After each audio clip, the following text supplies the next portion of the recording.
بسم الله الرحمن الرحیم. من عرض سلام و ادب و وقت بخیر دارم خدمت دوستانی که در این جلسه حضور دارند به طور مجازی و تشکر میکنم از جناب فارسی عزیز و دوستانشون که در واقع زحمت برگزاری این دوره رو میکشن. مرکز موبین در سندیگو تشکر میکنم از دوستان. من حالا در واقع یکی دو تا نکته مقدماتی رو تکرار میکنم و تاکید میکنم برش و اگر فرمایید وارد بحث این جلسه بشم. اون نکته به نظرم مهمی که در واقع خوب من یه یادآوریش بکنم و بهش تاکید بکنم این هستش که این دوره علم، طبیعت‌گرایی و خداباوری طبیعتاً در واقع ورود به مسئله علم و دین داره میکنه و من در واقع در این دوره دارم به مسئله علم و دین میپردازم. منتها تلقی من اینه که در واقع مسئله در بستر علم و دین طرح میشه و قابل طرحه، منتها بخشی از این مسائل اهمیت در واقع مضاعفی دارند و محوری هستند. در بین اونها که دو مسائل مهمتری هستند یک مسئله محوری و در واقع مبنایی وجود داره که تصور من اینه که در واقع قلب مسائل علم و دین به همچین مسئله‌ای برمیگرده و خیلی از مسائل دیگه هم به این مسئله مرتبط میشن که اهمیت پیدا میکنن و اون در واقع این مسئله است یا این پرسشه که در دوره جدید با شکل‌گیری علم جدید و همینطور در واقع با روند پیشرفت علمی در دوره حاضر این سوال کلیدی که علم در واقع آیا جانب جهانبینی و دیدگاه خداباورانه رو میگیره یا در واقع جانب دیدگاه مقابل خداباوری یعنی طبیعت‌گرایی نچرالیسم. حالا من نچرالیسم رو ترجمه می‌کنم طبیعت‌گرایی، خیلی ها بهش میگن طبیعی گرایی که در واقع ترجمه تحت لفظ درست‌ترش هم همون طبیعی گراییه، ولی من فکر می‌کنم طبیعت‌گرایی به لحاظ محتوایی رساتر.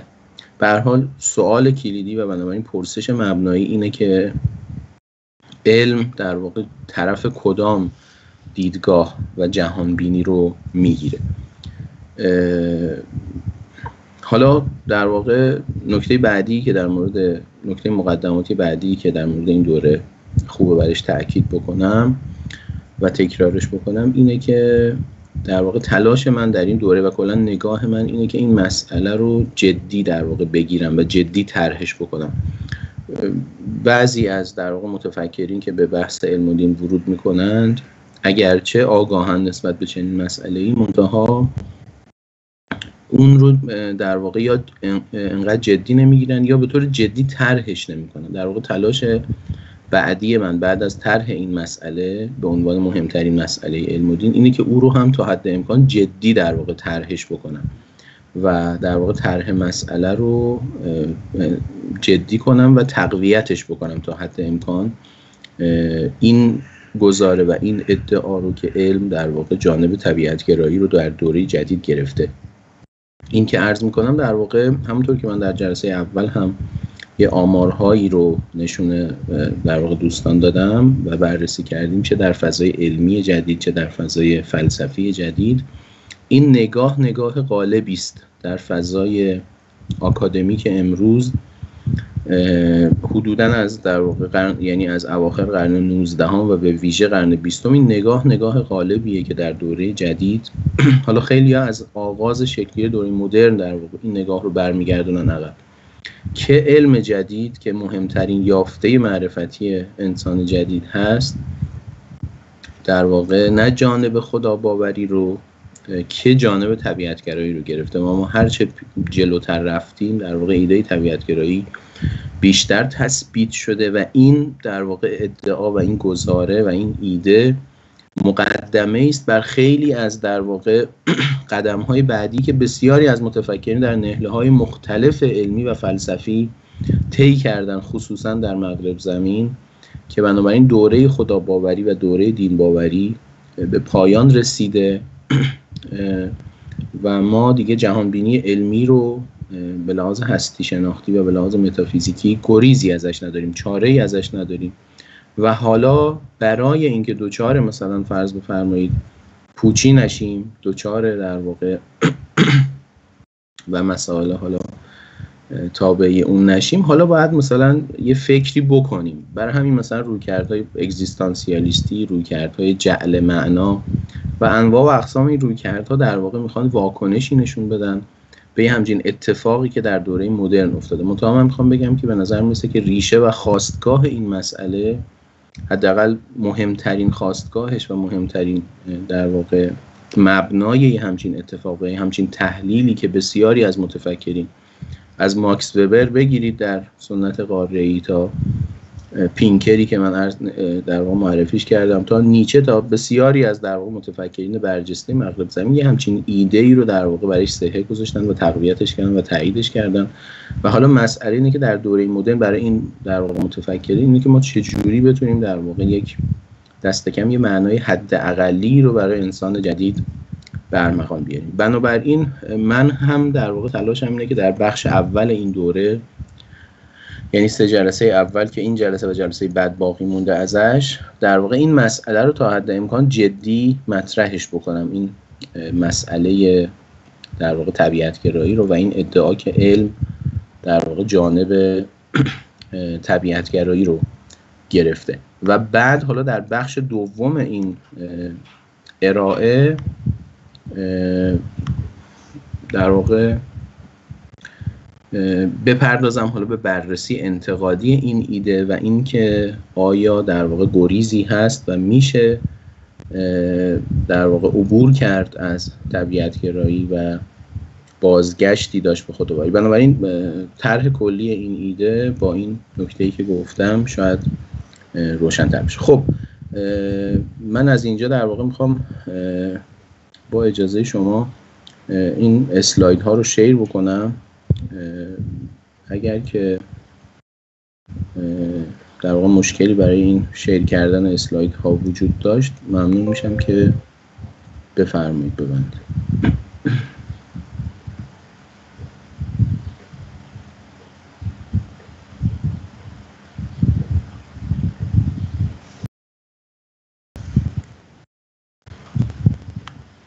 خب الان اسلاید ها مشخصه برای دوستان؟ بله. بسیار.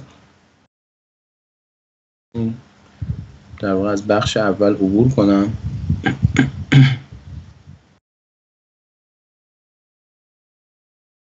خب ما در واقع در جلسه قبل و بخش اول بعد از مقدماتی که در مورد مسئله علم و دین من خدمت شما عرض کردم به این رسیدیم یک در واقع سیر تاریخی رو با هم مرور کردیم از یونان باستان و این ایده که ایده خداباوری در واقع نگاه غالب بوده در فضای اندیشه‌ای و فضای عمومی، چه از یونان باستان و خصوصا با شکلگیری در واقع دستگاه فلسفی یونان باستان با محوریت سقراط و افلاطون و ارسطو و چه بعدش در دوره قرون وسطا که در واقع ایده خداباوری داره تقویت و تثبیت میشه و شکل دینی هم به خودش میگیره، چه در سنت اسلامی و چه در سنت مسیحی. منتها گفتیم که در واقع با شروع شکلگیری علم جدید داره این دستگاه غالب شکل گرفته که ترکیبی است و تلفیقی است از اون فلسفه یونان باستان و در واقع الهیات دینی در ادیان ابراهیمی. این ایده داره دچار در واقع چالش میشه.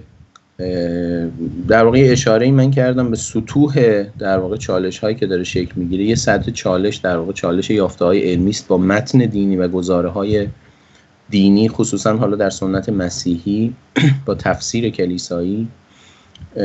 یه سطح دیگه چالش در واقع دیگه صرفا متن دینی هم نیست، هرچند که خود اون چالش با متن دینی خودش در واقع سطوحی میتونه داشته باشه، از مثلا گزاره های منفرد خاص در مورد جهان تا مثلا یه چیزی مثل مشیت و فعالیت خاص الهی که خیلی اهمیت داره. ولی این به هر حال در واقع سطح چالش با متن دینی است.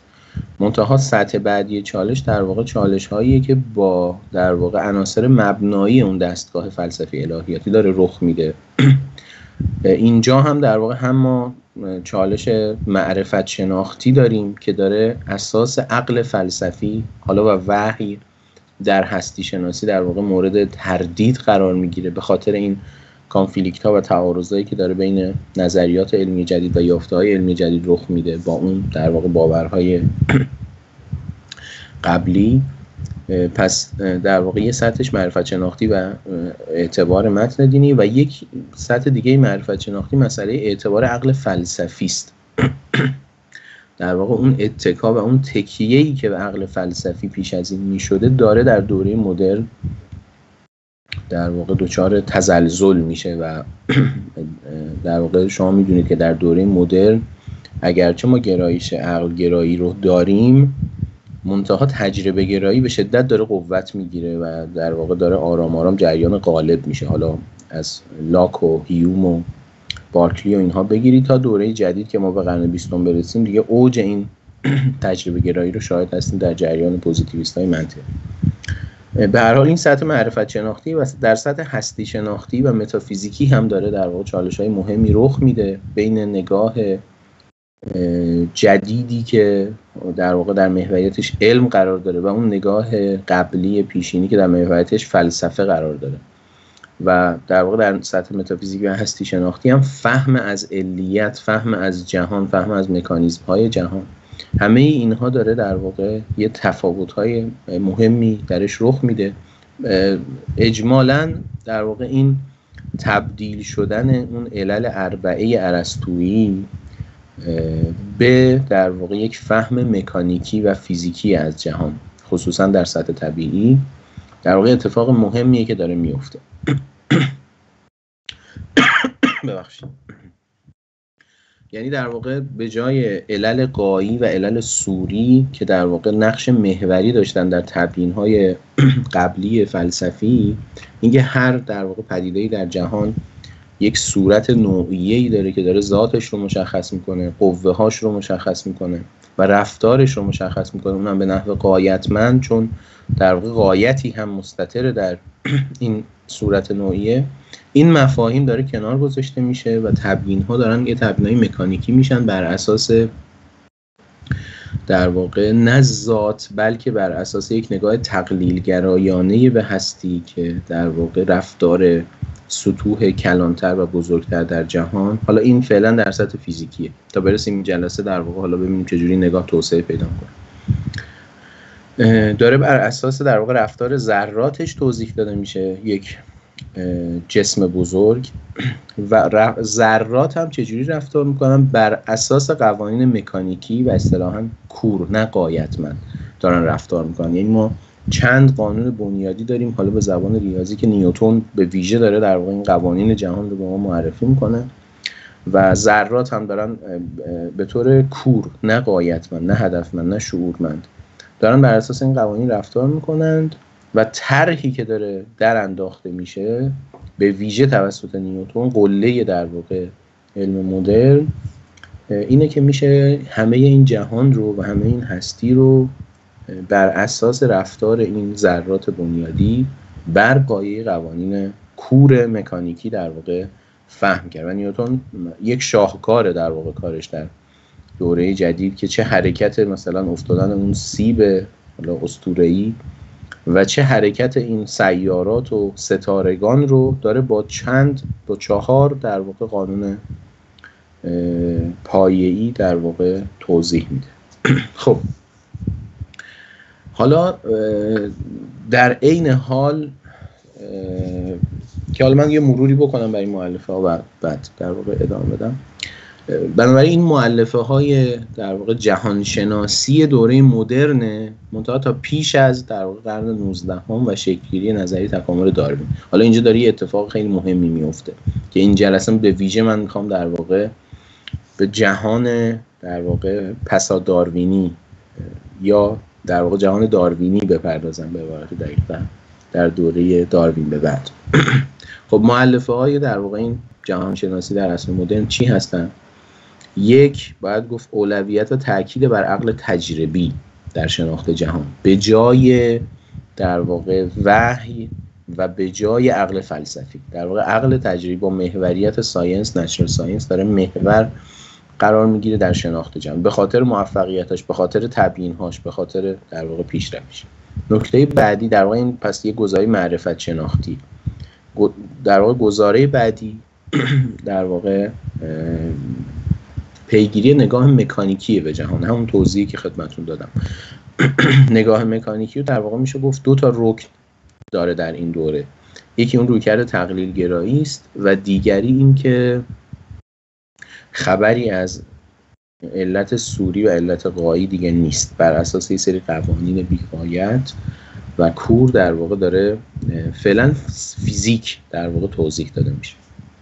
اما در عین حال با این که در واقع این نگاه جدیدی تقابلی داره با نگاه پیشین که قائل بود جهان در واقع مراتبی از وجود داره و از اون سطح بالای بالا، یعنی خود خداوند که اون وجود مطلق و برتره، تا سطح پایین که مثلا میشه عالم مادی و فیزیک، همه این جهان پر شده و مرتبه منده. حالا جهان دیگه در اینجوری دیگه دیده نمیشه. چه در کیهان شناسی شما میدونید اون افلاک سماوی و در واقع عالم تحت قمر و فوق قمر، در واقع همه این دوگانه ها داره شکسته میشه و جهان داره تخت میشه اصطلاحاً به لحاظ هستی شناختی و همه چی داره با چند تا قانون توضیح داده میشه، قانون فیزیکی، همه چی دیگه اینه. اما هنوز در واقع دو موجود دیگر و دو جوهر متفاوت وجود دارن. یکی نفس انسانه، حالا خصوصا در مثلا اون نگاه دکارتی که بعضا دکارت رو در واقع پدر فلسفه جدید دانستند، یعنی دوره اونجا هم همه طبیعت داره بر اساس فیزیک، حالا با تفاوتایش که با نگاه نیوتن داره توضیح داده میشه، مگر نفس انسان و بعد خداوند. در واقع این دو دارن مستثنا میشن، ولی دیگه جهان همه داره با فیزیک توضیح داده میشه. البته حالا من یه اشاره میکنم که اینجا باید حیات رو هم ما استثنا بکنیم، حالا اشاره میکنم در نیوتن. نکته بعدی این که زمین دیگه اون جایگاه محوری و مرکزیش رو نداره و انسان در کیهان شناسی زمین هم یه سیاره است رها در آسمان. نکته بعدی اینه که فاعلیت و مشیت خاص الهی که در دوره قرون میانه خیلی اهمیت داشته، خصوصا در واقع سنت مسیحی و البته در سنت اسلامی هم متن دینی حتما در واقع خیلی تاکید داره، این داره به حاشیه رونده میشه و کنار گذاشته میشه و دئیسم در واقع داره رشد میکنه. دئیسم در واقع این ایده است که خداوند اگر هم جهان رو آفریده و خالق داره، جهان رو آفریننده داره، منتها دیگه در واقع مراقب جهان یا رب جهان یا پروردگار جهان یا هدایتگر جهان و اینها نیست، اونجوری که در ادیان ابراهیمی داره در واقع توصیف میشه. بنابراین در دوره مدرن دئیسم داره رشد میکنه، اما در عین حال این نکته رو باید در واقع قویاً برش اشاره کرد که همچنان چارچوب دوره مدرن در واقع چارچوب خداباورانه است و اینجا یه چیزی به نام نچرال تئولوژی یا الهیات طبیعی خیلی اهمیت داره. یعنی در واقع فیلسوفان و ساینتیستای برجسته دوره مدرن با همه این چالشایی که خدمتتون عرض کردم بر یه نکته تاکید میکنن و اون هم این که در واقع این جهان نیاز به خداوند و آفرینشگر و طراح داره و همین شواهد علمی هم خیلی جاها در واقع مدافع و در واقع پشتیبانی کننده از این هستند که این جهان طراحی شده و آفریده شده.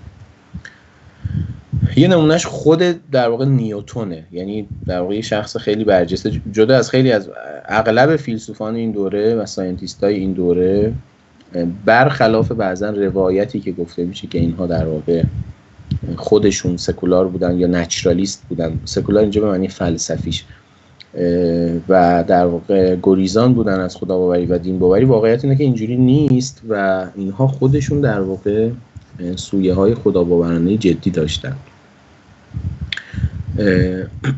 میبینید حالا اینجا داریم میگه مثلا خود نیوتن در واقع خیلی قویاً در واقع پافشاری میکنه که شواهد علمی جدید همچنان مؤید خداباوری هست و آدمای دیگه، هرشل، ویول، جلوتر، بویل، نمیدونم خیلی آدمای مطرح در واقع در این دوره همچنان علم رو دارن در چارچوب خداباوری میفهمند و دلالت هم میکنن از علمشون به سود خداباوری و از خداباوری به علم. همچنان این پیونده وجود داره.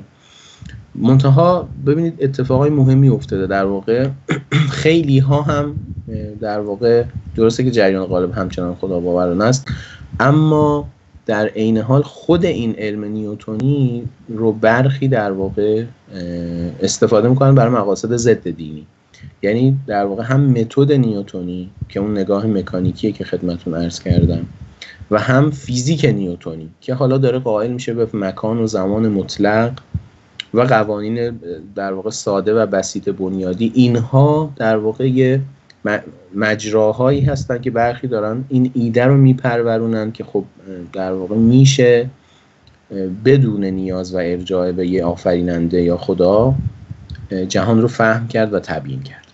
اما با این حال عرض کردم الهیات طبیعی نگاه غالبه. یکی از در واقع نه فقط این ولی یکی از مهمترین جاهایی که در واقع داره استدلال میشه و گفته میشه که جهان نیازمند آفریننده و طراحه، میگم فقط اینجا نیست، در خود فیزیک در واقع این حرفو زده میشه، ولی یکی از مهمترین جاهاش حیاته و پیچیدگی ها و ظرافت هایی که در واقع در حیات وجود داره. این در واقع از نیوتن هستش این بعد که میبینید در واقع میگه این اصل در فلسفه به سود خداوند، اون روح مطلق در واقع ابدی، عالم مطلق، قادر مطلق. بهترین استدلال برای همچین موجودی در واقع همین ساختار در واقع بدن و جسمانی موجودات زنده است. و بعد ادامه میده که هیچ چیز در واقع جالبتر و سختتر از این چشم برای دیدن، گوش برای شنیدن و در واقع این آفرینش و طراحی این اعضا و اندام ها با اون کارکردی که دارن نیست. خود نیوتن در واقع همچین تأکیدی میکنه و این نگاه در واقع بنابراین غلبه داره، این نگاه نچرال تئولوژی، الهیات طبیعی. عرض کردم چه در سطح فیزیکش و کیهان شناسیش که بالاخره حالا این ما داریم نظم و در واقع تدبیر رو در این جهان درک میکنیم به وضوح، ولی اوجش شاید بشه گفت که در واقع عالم حیاته که ما اونجا حالا منتها کسی مثل نیوتن هم اتفاقا داره با تکیه بر علمش همچین حرفی میزنه. نیوتن در کتاب اپتیکش وقتی به چشم میرسه در واقع داره میگه که واقعا این عظمت داره و خیلی جالبه و خیلی پیچیده است و این نمیتونه کار کسی باشه مگر در واقع یک خالق حکیم و آفریدگار در واقع قادر مطلق و عالم مطلق. خب این نگاهی که عرض کردم خدمتتون یعنی نچرال تئولوژی که نگاه غالبه و در واقع چارچوب علم جدیده، اگرچه جریان‌هایی دارن از همون علم نیوتنی در واقع در جهت نچرالیسم تا همون دوره استفاده میکنن. این آدم خیلی مهم بعدی تو این فضا که ذکر میشه مثلا کسی مثل لاپلاس. منتها عرض کردم باز نچرال تئولوژی نگاه غالبه. در واقع قرن بعدی یعنی قرن 18 و آغاز قرن 19 در واقع نگاهی که در ادامه اون ایده نچرال تئولوژی در خصوصا در حوزه حیات و زیست شناسی نگاه کسی است به نام ویلیام پیلی. در واقع ایشون زیست شناس برجسته دوران خودشه و در واقع این نگاه رو طرح میکنه در همین کتابش به ویژه، یعنی با استفاده از دانش روز، با استفاده از زیست شناسی جدید و اینکه ما خیلی فهممون ارتقا پیدا کرده از ساختار موجودات زنده، اندام هاشون و در واقع این مکانیزم هاشون. حالا ایشون داره یه استدلال اینجا طرح میکنه که حالا معروف هم هست، من خیلی نمیخوام در واقع به جزئیاتش بپردازم. این که میگه شما اگر در یه دشتی در واقع حرکت بکنی و پات به یه سنگی بخوره، نمیگی که در واقع این سنگر رو مثلا کسی ساخته و گذاشته اینجا، مثلا میپذیری که این میتونه به طور مثلا فهمه تصادفی اینجا قرار گرفته باشه. اما اگر مثلا راه بری و پات بخوره به یه ساعت جیبی که حالا اون هایته که در واقع اون دوره حساب میشه، اونجا در واقع میگی که یه در واقع سازنده هوشمندی، یه طراح هوشمندی در واقع در پس این قضیه هستش و این ساعت کار اونه. این نمیتونه در واقع همین اتفاقی و تصادفی اینجا قرار گرفته باشه. این ایده پیلی و بعد حالا شروع میکنه در واقع در کتاب پیچیدگی های حیات رو یکی یکی بر اساس دانش روز توصیف کردن و بیان کردن و میگه این پیچیدگی‌ها از اونم خیلی جدی‌تر و جالب‌تره، چون اینا در واقع تولید مثل هم میکنن، خودشون رو کپی هم میکنن و از این حرفا. و بعد در واقع نتیجه‌ای که میخواد بگیره اینه که اگر اون ایده رو قبول داشته باشیم که وقت با دیدن 1 ساعت به خاطر پیچیدگی‌ها و ظرافت‌هاش ما چاره‌ای جز نتیجه گرفتن اینتلیجنت دیزاینر نداریم، بنابراین اینجا به قوت در واقع ما باید یه همچین نتیجه‌ای بگیریم. بنابراین در عرصه حیاتی همچین ایده خیلی جدی مطرحه. تا قرن 19 خود داروین هم در واقع زمان دانشجوییش در کمبریج در واقع همین ایده رو داره و در واقع همین کتاب پیلی رو در واقع مطالعه میکنه و همین نگاه رو داره. منتها داره در واقع اوضاع تغییر میکنه، یعنی یه جورایی داره شاید بشه گفت آخرین در واقع مرزها و آخرین یه جورایی سنگرهای نگاه دینی و خداباورانه، اونجایی که ما داره دلیل آورده میشه، داره شواهدی عرضه میشه به سود خداباوری. خصوصا عرض میکنم در دوره جدید شما اینا رو توجه بکنید که چقدر علم جایگاه ویژه‌ای پیدا کرده، چقدر تجربه مهم شده، تجربه مشاهدتی. اون عقل فلسفی دچار تردید شده که حالا همه این در واقع نگاهایی که دارم خدمتتون عرض میکنم داره در واقع قرن 19 به اوج خودش میرسه. حالا در یه همچین فضایی داره انگار آخرین تکیهگاه مهم نگاه خداباورانه و الهیات طبیعی و محوریت حیات و بعدش انسان، در واقع این هم یه جورایی انگار داره فتح میشه توسط اون رویکرد طبیعت گرایانه. این هم در واقع عامل اصلیش نظریه تکامل داروینه که شما میدونید از آغاز پیدایشش خیلی در واقع بحث ها رو رقم میزنه و خیلی در واقع چالش هایی رو ایجاد میکنه. من حالا این جلسه در واقع خیلی به ویژه میخوام بپردازم به نظریه تکامل، یه مقدار چیستیش، یه اشاره این میکنم و بعدم برخی از دلالت های فلسفی الهیاتی که بعضی از در واقع تکامل گرایان میگیرن. خب حالا یه چیزی بخونیم. این از جان هاتر، در یکی از متفکرین خداباور ایشون، ولی در واقع خیلی روی این بحث‌های تکامل و الحاد جدید و اینها کار کرد. در قرن 19 با پیدایش نظریه تکامل توسط داروین ضربه سهمگینی به الهیات طبیعی وارد شد، چرا که بر اساس نظریه او پیدایش موجودات زنده نیز بدون نیاز به حضور عامل هوشمند و متعالی بر اساس فرایندی سراسر مادی تبیین میشد و این سبب توسعه جهانبینی مادی علمی و به حاشیه رفتن جهانبینی دینی شد. به این ترتیب طبیعت گرایی علمی حجمه نو علیه خداباوری آغاز کرد، بدین شکل که همه پدیده های جهان را میتوان کاملا تبیینی مادی کرد و بنابراین هیچ نیازی به خداوند حتی از جهت آفرینش نیست. و این چنین طبیعتگرایی علمی، این که فهم کامل جهان نیازمند هر گونه ارجاعی به خالق یا فعل الهی باشد، را مورد سوال قرار میدهد. نزد ایشان این محتمل تر است که طبیعت خود مبدع خود باشد و فرایند طبیعی تنها پدید آورنده حیات و ذهن باشد. حیات تصادفی ایجاد شده همچون یک اتفاق کاملا فیزیکی و بعد از آن تکامل رخ داده. بنابراین با طرح نظریه تکامل گویی اون تصویر مکانیکی طبیعت گرایانه که در واقع داره از فیزیک به طور جدی شروع میشه، ولی در واقع خیلی ها دارن میگن که حیات استثناست، حیات متفاوته. آدمایی که عرض میکنن میگن حیات متفاوته، چهره‌های برجسته دوره مدرن هستن، مثل خود نیوتن، مثل بویل، مثل کانت، فیلسوف دوره مدرن و دوره روشنگری. اینها همه در واقع دارن میگن حیات متفاوته، حیات در واقع قابل ریدیوس شدن به همون الگوهای مکانیکی نیستش. اما به نظر میاد که داروین در واقع داره این ایده رو تسری میده و توسعه میده و حیات رو هم در واقع داره در بر میگیره. من در واقع اگرچه تخصص زیستشناسی ندارم، هرچند در واقع پایان نامه من در مورد تکامل بوده و مجبور بودم بالاخره تا حدی آگاهی پیدا بکنم از نظریه تکامل، ولی به هر حال میخوام یه اشاره هایی بکنم از جنبه‌های زیست شناختی این نظریه. منتها اینها مقدماتی است برای رسیدن به اون در واقع بحث‌های فلسفی و الهیاتی این نظریه. این رو هم فقط توی پرانتز بگم که در واقع همونطور که من پیشاپیش عذرخواهی کردم و عرض کردم ممکنه ارائه من از 1 ساعت یه مقدار فراتر بره، مثلا تا 1 ساعت و 10 دقیقه یا نهایتا 1 ساعت و ربع. این جلسه هم حدس میزنم یه مقدار تخطی بکنم و در واقع پیشاپیش عذرخواهی میکنم، هرچند که من در واقع بعد از ارائه حتما در خدمت دوستان هستم برای گفتگو در واقع شنیدن نکات دوستان. خب میبینید پس داروین خودش در واقع داره در چارچوب الهیات طبیعی آموزش میبینه و تو همین چارچوب قرار داره، منتها در واقع آرام آرام داره از این دیده فاصله میگیره تا جایی که در واقع به نظریه تکامل خودش میرسه. و اینجا من میخوام چند تا مقدمه‌ای که در واقع مؤلفه های مقدماتی شکلگیری ایده در واقع تکامل در ذهن داروین رو بهش اشاره بکنم و بعد حالا وارد چیستی یه ذره تکامل بشیم و در واقع اینکه خصوصا امروز در واقع تکامل به چه معنی.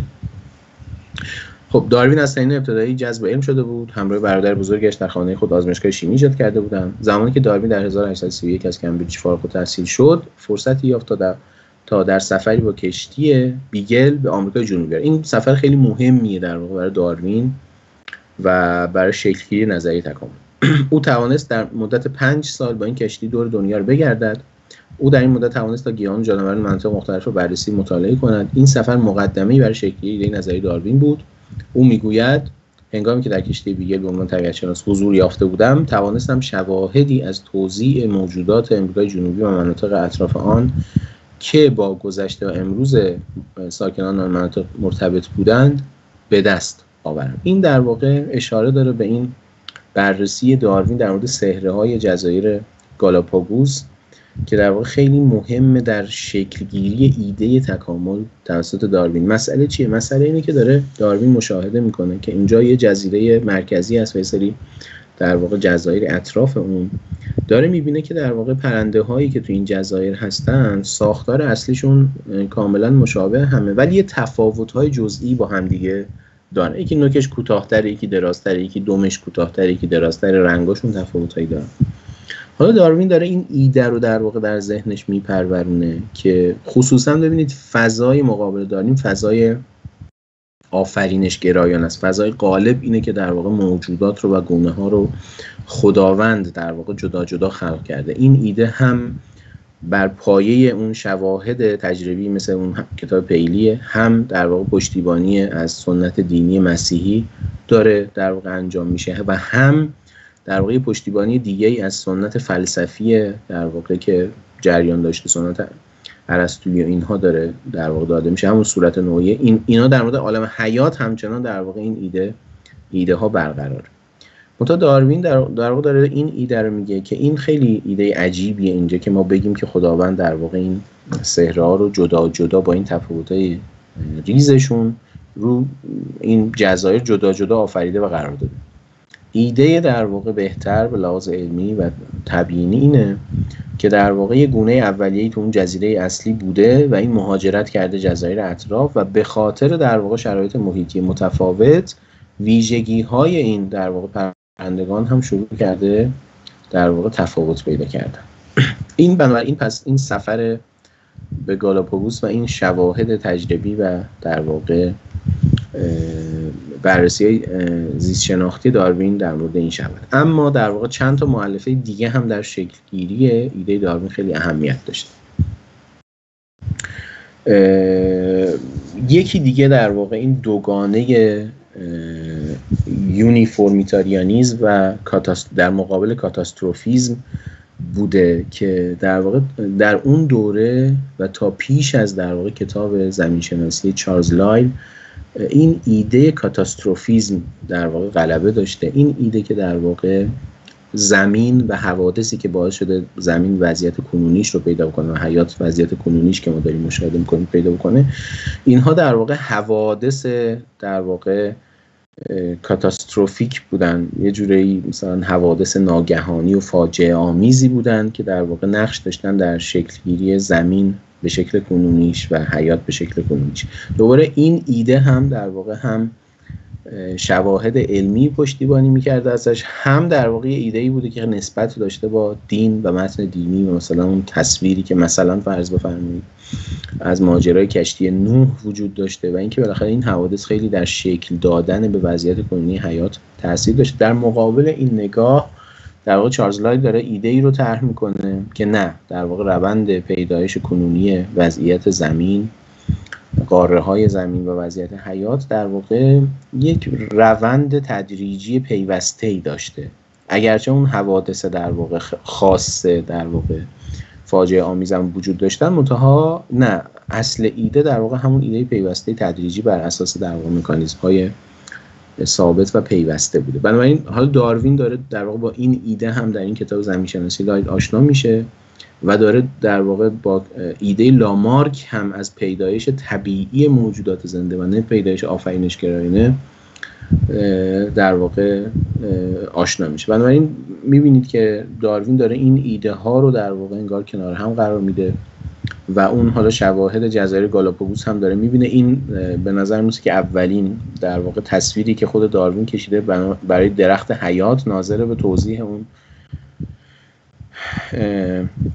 صحراهای جزایر گالاپاگوس که در واقع داره میگه یه موجود اولیه بوده، اون یک که در واقع انسستور بقیه است، نیای بقیه است و این حالا داره میره جای مختلف و منشعب میشه و این در واقع شکل‌های مختلف موجودات داره شکل میگیره. اما ایده بعدی خیلی مهم که داره زمینه ساز شکل ایده تکامل بر داروین میشه، چیزیه که داروین از مالتوس اقتصاددان داره میگیره در مقاله با موضوع مبانی جمعیت. حرف مالتوس اونجا اینه که در واقع منابع غذایی مورد نیاز انسان ها، مقاله کاملا در مورد اقتصاد در واقع انسانی است، داره میگه که منابع غذایی نهایتاً در واقع خوشبینانه به طور خطی میتونه افزایش پیدا بکنه، در حالی که جمعیت انسانی اگه مشکلی نباشه به طور نمایی در واقع رشد میکنه و این یعنی یه جای نیاز در واقع انسان ها به منابع غذایی از منابع غذایی موجود فراتر میره و وقتی این اتفاق میفته برای همه نمیتونن باقی بمونن و اونجا تنازع برای بقا شکل میگیره و این ایده خیلی مهمیه برای داروین که در واقع این ایده رو منتها داروین داره تسری میده نه فقط به جهان انسانی بلکه به کل در واقع عالم حیات. حالا این در واقع ایده‌ای که حالا داروین به اختصار در کتاب On the Origin of Species، یعنی اون کتاب معروفی که داره نظریه تکامل طرح میکنه درش بیان میکنه از اون ایده کلیدی تکامل یا همچین چیزی با محوریت انتخاب طبیعی. من میخونم حالا یه توضیح هم میدم و در واقع عبور میکنم. از اونجا که افرادی که به دنیا میان بیشتر از تعدادی هستن که میتوانند زنده بمانند، حالا این دیگه فقط در مورد عالم انسانی نیست دیگه، کل عالم حیات حالا دیگه داره اینجوری فهم میشه. بنابراین قطعا در هر مورد نزاعی بر سر حیات شکل میگیرد. با دانستن اینکه میان افراد مختلف تفاوت‌هایی وجود دارد که برخی از این تفاوت‌ها مزیتی برای افراد محسوب میشود، این سبب میشود تا افرادی که این مزیت‌ها را دارند شانس بیشتری برای بقا بیابند. ماندن آنها که ویژگی‌های مثبت دارند و نابود شدن آنها که صفات مضر دارند را انتخاب طبیعی natural selection مینامند. بنابراین ایده داروین در واقع برای توضیح این ویژگی هایی که موجودات زنده دارند داره مشخص میشه آروم آروم که چه جوریه. بعد داروین چی رو میخواد توضیح بده؟ کلا یه زیست شناس قراره چی رو توضیح بده؟ قراره توضیح بده که در واقع چه جوری این موجودات این تنوع رو پیدا کردن و با این صفات خیلی مناسب برای بقا و مناسب برای زندگی. خب آفرینشگرایی یه توضیحه که یه خدای حکیم و توانایی است و در واقع اینا رو دیزاین کرده، مهندسی کرده جدا جدا، هر کدوم در واقع برای اون در واقع سبک زندگی و نوع زندگی که دارن در واقع دیزاین شدن. این یه پاسخه. پاسخ بعدی پاسخ لامارک بود که میگفت که در واقع حیات از یه نقطه آغازینی شکل گرفته و در واقع حالا هر موجودی که پدید اومده به خاطر در واقع رفتارهای خودش صفات اکتسابی پیدا می‌کرده برای اینکه بتونه زندگی بکنه خودش در واقع لاجرم درش تغییرات ایجاد می‌کنه. منتها این تغییرات منتقل می‌شده به نسل بعدی، دوباره نسل بعدی در واقع تغییرات ایجاد می‌کرده در خودش و اون منتقل می‌شده. و ایده لامارکی همچین چیزی بوده که شما می‌بینید در مورد این زرافه‌ها داره توضیح دادم. شما مثال معروفی که همه ما در واقع شنیده بودیم که زرافه‌ها چرا گردنشون درازه، به خاطر اینکه اینا مجبور بودن در واقع گردنشون دراز بکنن برگ در واقع درختان رو بخورند و این باعث می‌شد که گردن اینها دراز بشه و این منتقل می‌شد به نسل بعد. اینجوری توضیح میداده این تنوع و در واقع صفات مناسب رو. اما داروین در واقع توضیحش لامارکی هم نیست و این خیلی تفاوت خیلی مهمیه، هم به لحاظ علمی و هم به لحاظ فلسفی الهیاتی، حتی بین یک چیزی مثل ایده لامارک و داروین. یعنی ایده لامارک باز خودش یه نحوه، حالا من بخوام اشاره بکنم، این نحوه غایتمندی رو شما درش میبینید که در واقع این موجودات با رفتارهای هدفمندشون باعث میشدن یه صفاتی درشون پدید بیاد و این منتقل بشه و این هی آرام آرام در واقع جلو. اما در داروین چنین خبری نیست. داروین چجوری داره توضیح میده در واقع این که ما الان میبینیم همه ظرف‌ها گردنشون درازه رو؟ داروین میگه ببین در جمعیت اولیه در واقع زرافه‌ها، حالا یا اون انسستور زرافه‌ها، اون نیای در واقع زرافه‌ها، ما جمعیتی داشتیم که هم درش در واقع قد کوتاه‌ها بودن و هم چند تا مثلا قد بلندم بودن. دقت می‌کنیم منتها در تنازع برای بقا در واقع اونایی که قدشون کوتاه بوده حذف شدن به طور نسبی، یعنی درصدشون خیلی کمتر شده از اونایی که در واقع گردنشون دراز بوده و این در واقع باعث میشه که حالا در نسل بعدی این خودش رو در واقع بیشتر نشون بده. بنابراین موتور محرک نظریه تکامل نه اون توارث صفات اکتسابی بلکه نچرال سلکشن. منتها نچرال سلکشنی که داره بر چی عمل میکنه؟ بر یه تنوعی از صفات. حالا ببینید ایده داروین بنابراین اون میزان غایتمندی در واقع ایده لامارک رو هم به نظر میرسه که نداره. در واقع یه تنوع اولیه‌ای ما از صفات داریم و بعد نچرال سلکشن داریم، یعنی اون موتور محرک قدرتمند حذف کننده به یه معنا، که اونایی که ناسازگارن، اونایی که در واقع تو این تنازع شدید، این تنازع خیلی تنازع جدیه، به خاطر اینکه این تنازع است که داره در واقع تکلیف حیات رو مشخص میکنه، اونا دارن حذف میشن و اونایی که صفات بهتر و سازگارتری دارن در واقع میمونن، جمعیتشون هی بیشتر میشه و همینطور حالا این رو در واقع شما بیاید توسعه بدید به یه تاریخ خیلی طولانی و یه زمان خیلی طولانی که بشه همه این صفات رو توضیح. میبینید بنابراین در واقع داروین کار مهمی که داره حالا به لحاظ الهیاتی انجام میده اینه که دیگه انگار این صفات پیچیده‌ای که ما قبلا هر کس میدید میگفت این حتما دیزاینر لازم داره، حتما آفریننده لازم داره، داروین داره میگه که انگار دیگه نیازی به این آفریننده و این دیزاینر در واقع نیست. یعنی انگار اون ایده طبیعت‌گرایی حالا داره توسعه پیدا میکنه و تسری پیدا میکنه به یک حوزه خیلی مهم برای خداباوران، خصوصا تو این دوره و نچرال تئولوژی، یعنی عالم حیات، که در واقع شاهکارهای خلقت رو ما داشتیم در عالم حیات مشاهده می‌کردیم، منتها داروین انگار داره کلاً ماجرا رو برعکس میکنه، وارونه میکنه. انگار همه این پیچیدگی‌ها و ظرافت‌هایی که ما داریم مشاهده میکنیم نه نتیجه یک دیزاین، نه نتیجه یک حتی فرایند غایتمند، بلکه نتیجه چیه؟ نتیجه در واقع یک فرایند حذف اوناییه که در واقع صفات کمتر مفیدی دارن. و نکته خیلی مهم ایده داروین اینه که صفات اکتسابی هم در واقع توارث پذیر نیستن در نگاه داروین و اون ایده لامارکی رو در واقع کنار میذاره. حالا این در واقع گام اولیه داروینه که داره داروین در واقع اون ایده طبیعت‌گرایی رو انگار توسعه میده به عالم حیات و در واقع حیات رو داره نچرالایز میکنه به یه معنی که خیلی این اهمیت داره. منتها گام بعدی خیلی مهم داروین که اینم خیلی اهمیت داره اینه که حالا داروین داره زمینه رو برای فهم طبیعت‌گرایان انسان هم فراهم میکنه. نه در اون کتاب On the Origin of Species بلکه در کتاب بعدیش The Descent of Man با تبار انسان ترجمه شده و اونجا در واقع داروین داره یه حرف مهمی رو میزنه که این ایده تکامل رو میشه تسری داد حتی به انسان. یعنی انسان هم با همه قواش نتیجه همین پیدایش تکاملی، و اینجا تکامل دیگه اصلا به معنی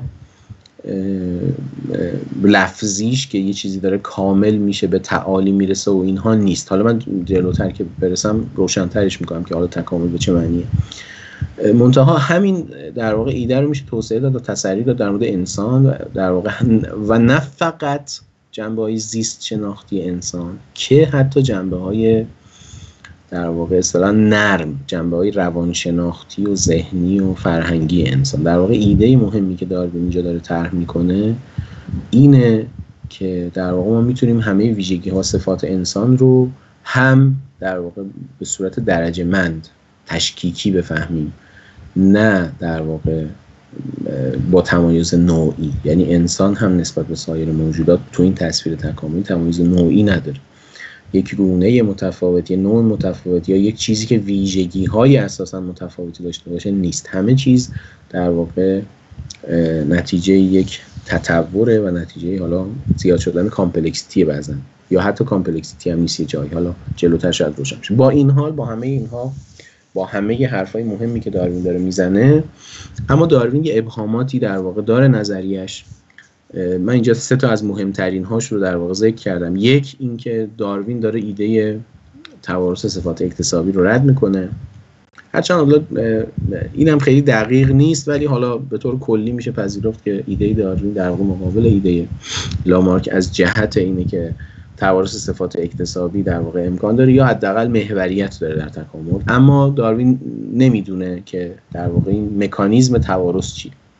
نکته بعدی این که در واقع یه مشکلی داره و یه ابهامی داروین داره، و اونم که داروین در واقع به شدت نظرش نیاز به تنوع در صفات موجودات داره در جمعیت، برای اینکه کلا انتخاب طبیعی در واقع نچرال سلکشن روی این تنوع میتونه عمل بکنه و مثلا یه تمایزی بذاره، خوبا رو مثلا هی نگه داره.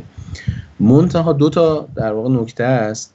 یکی این که حالا سومی اول بگم، یکی این که اصلا داروین نمیدونه این تنوع از کجا داره میاد. یه حدسایی، یه گفته‌ای میگه ولی نمیدونه که این تنوع در موجودات داره از کجا میاد. و 2 این که در واقع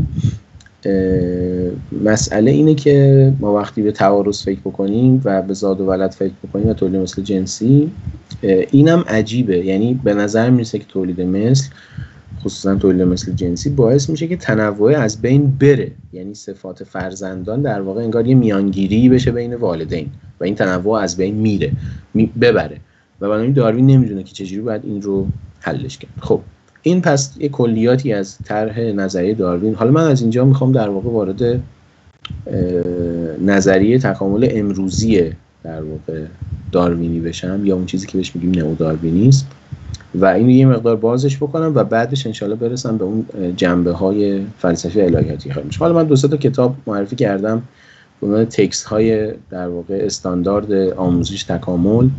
این کتاب وسط و سمت چپ از داگلاس فوتویما هستش، این ادیشن جدیدترشه، این سمت چپ، که بیشتر ارجاعات منم به این کتاب در واقع سمت چپ هستش 2017. و این کتاب سمت راست از مارک لیتری که اینم در واقع کتاب مهمی در این زمینه. حالا ازش بگذرم چون وقتم خیلی کمه و خیلی هنوز در واقع باقی مونده بحث.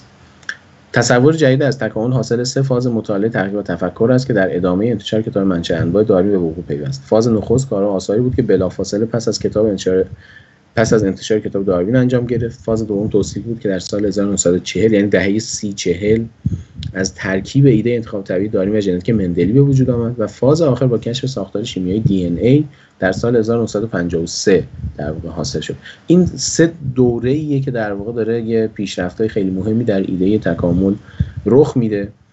یه در واقع مؤلفه‌ای که خیلی داره تکامل رو جلو میبره، مسئله ژنتیک مندلی. مندل در 1866 در واقع ایده‌شو رو طرح کرده اما خیلی شناخته شده نیست.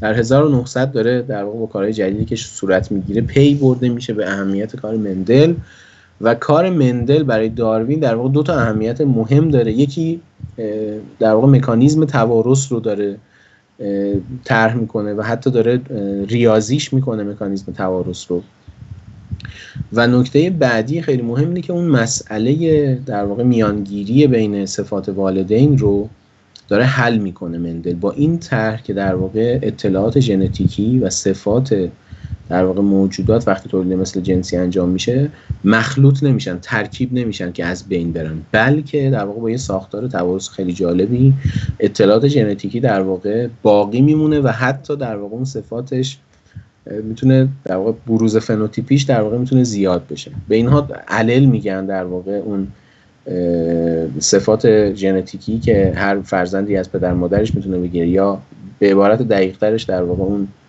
بدیل‌های متفاوت ژنتیک برای در واقع بروز یک صفت رو بهش علل‌های مختلف گفته میشن. مثلا فرض بفرمایید چشم، اینکه آبی باشه، قهوه‌ای باشه، مشکی باشه، اینا علل‌های مختلف مربوط به اینن، به رنگ چشم هستن. منتها نکته مهم اینه که فرزند در واقع از پدر و مادر میگیره هر دو در واقع علل رو و در خودش نگه میداره. حالا بروزش منتها اون حرفی که مندل میزنه که ما میتونیم در واقع ژن غالب و مغلوب داشته باشیم یا اون علل غالب و مغلوب داشته باشیم که شما میدونید در واقع که حالا در واقع مثلا اینجا میبینید دیگه، مثلا این علل های مختلف A1 و A2 و حالا اینا میتونه بروزهای مختلفی داشته باشه و بسته به اینکه کدوم غالب باشه و کدوم مغلوب باشه. حالا از جزئیاتش میگذرم. نکته مهم حالا توی تئوری تکامل اینه که ما یه دوگانه که اینجا میبینید ژنوتیپ فنوتیپ داریم که ژنوتیپ در واقع اطلاعات ژنتیکی موجوده و فنوتیپ بروز در واقع ظاهری اون اطلاعاته.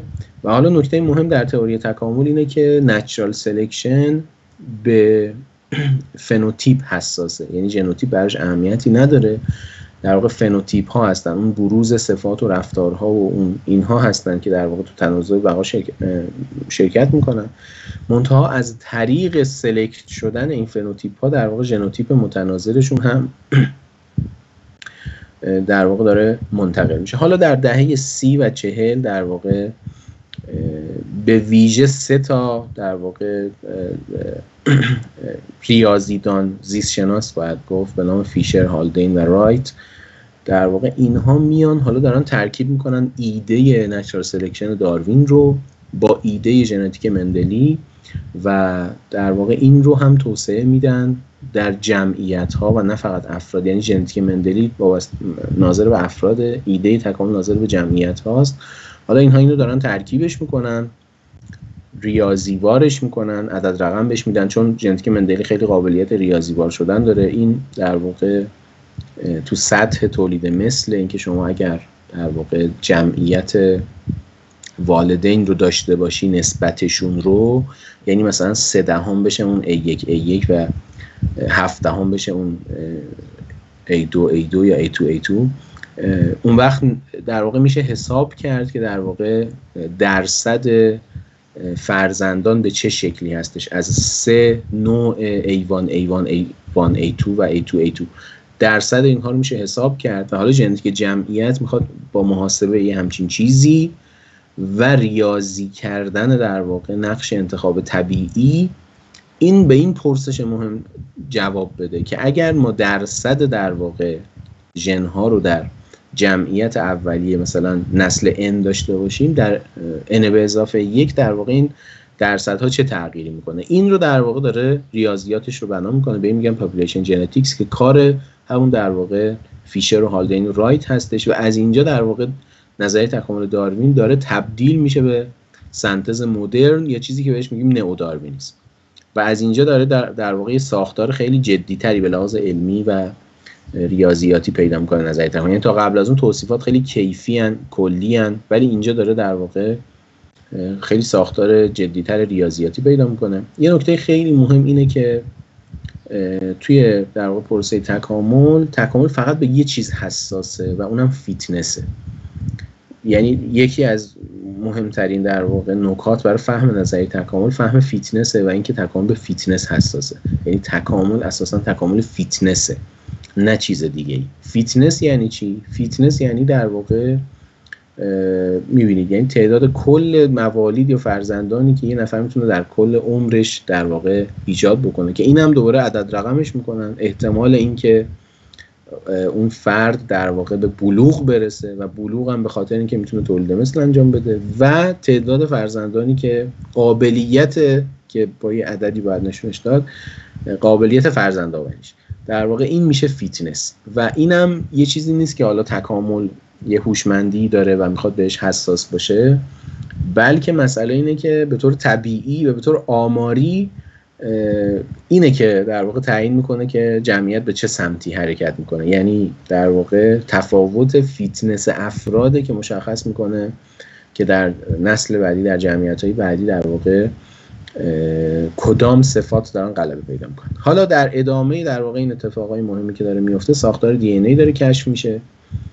یک فهم مولکولی از ژنتیک داره پیدا میشه. در واقع واتسون و کریک دارن ساختار دی ان ای کشف میکنن. من واقعا به جزئیاتش هیچ وقتی ندارم، هرچند که خیلی جالبه برای دوستانی که کمتر با زیست شناسی آشنا هستن. خیلی خیلی چیز جالبیه این مسئله ژنتیک و در واقع دی ان ای و اینها. حالا دیگه جزئیاتش بماند دیگه، این چیزایی که شما میدونید من از جزئیاتش میگذرم. منتها نکته مهم برای ایده داروین و ایده تکامل، جدا از همه جذابیت‌هایی که این مفاهیم زیست شناسی مولکولی و ژنتیک مولکولی داره، اینه که در واقع کل عالم حیات یه زبان مشترک داره.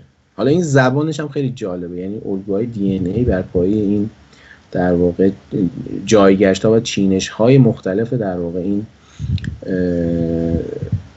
در واقع بازها هستن A, T, C, G.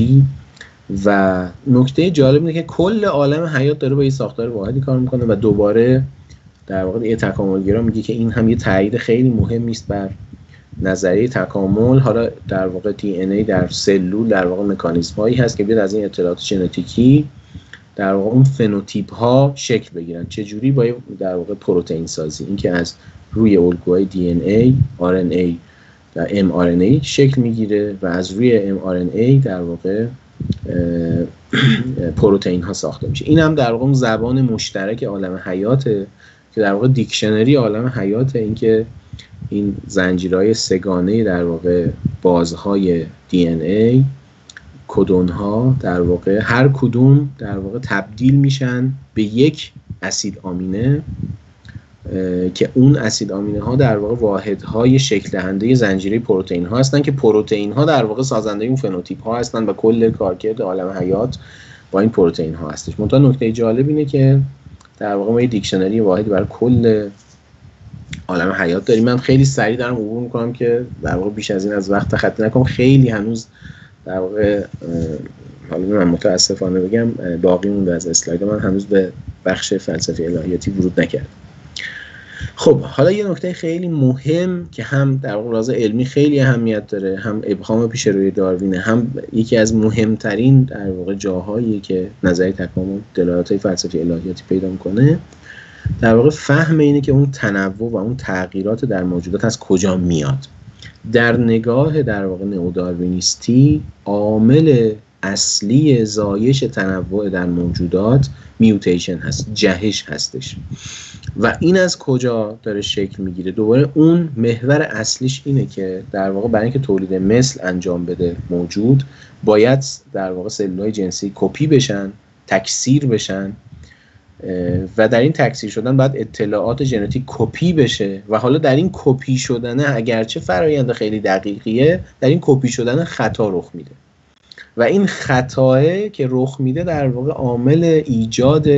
عامل پایدار ایجاد این تغییرات و تنوع در موجودات هستش. این خیلی خیلی در واقع اهمیت داره. حالا در واقع بعضا ذکر میکنن که نحوه این خطاها به چه صورته. مثلا میبینید شما یه بخشی از در واقع اطلاعات دی ان ای حذف بشه، یعنی کپی نشه، یه چیزی دو بار کپی بشه، یه بار وارونه بشه. انواع اتفاقایی که ممکنه در اثر خطا در واقع به هر حال رخ بده. تو این اسلاید قبلی شما می‌بینید فوتوریما میگه که این میتونه نتیجه در واقع قانون دوم ترمودینامیک باشه که هیچ فرایندی نمیتونه بدون خطا رخ بده به هر حال. بنابراین خطا رخ میده. منتها نرخ این جهش ها و نرخ این خطاها خیلی خیلی کمه در یه مرحله در واقع کپی شدن. شما می‌بینید این جدولیه که دوباره از این کتاب فوتوریما من آوردم که مثلا میوتیشن ریت پر نوکلئوتید پر رپلیکیشن در واقع برای مثلا این چیز مثل انسان و نمیدونم این موجودات 10 به توان منفی 10 برای اینکه یک در واقع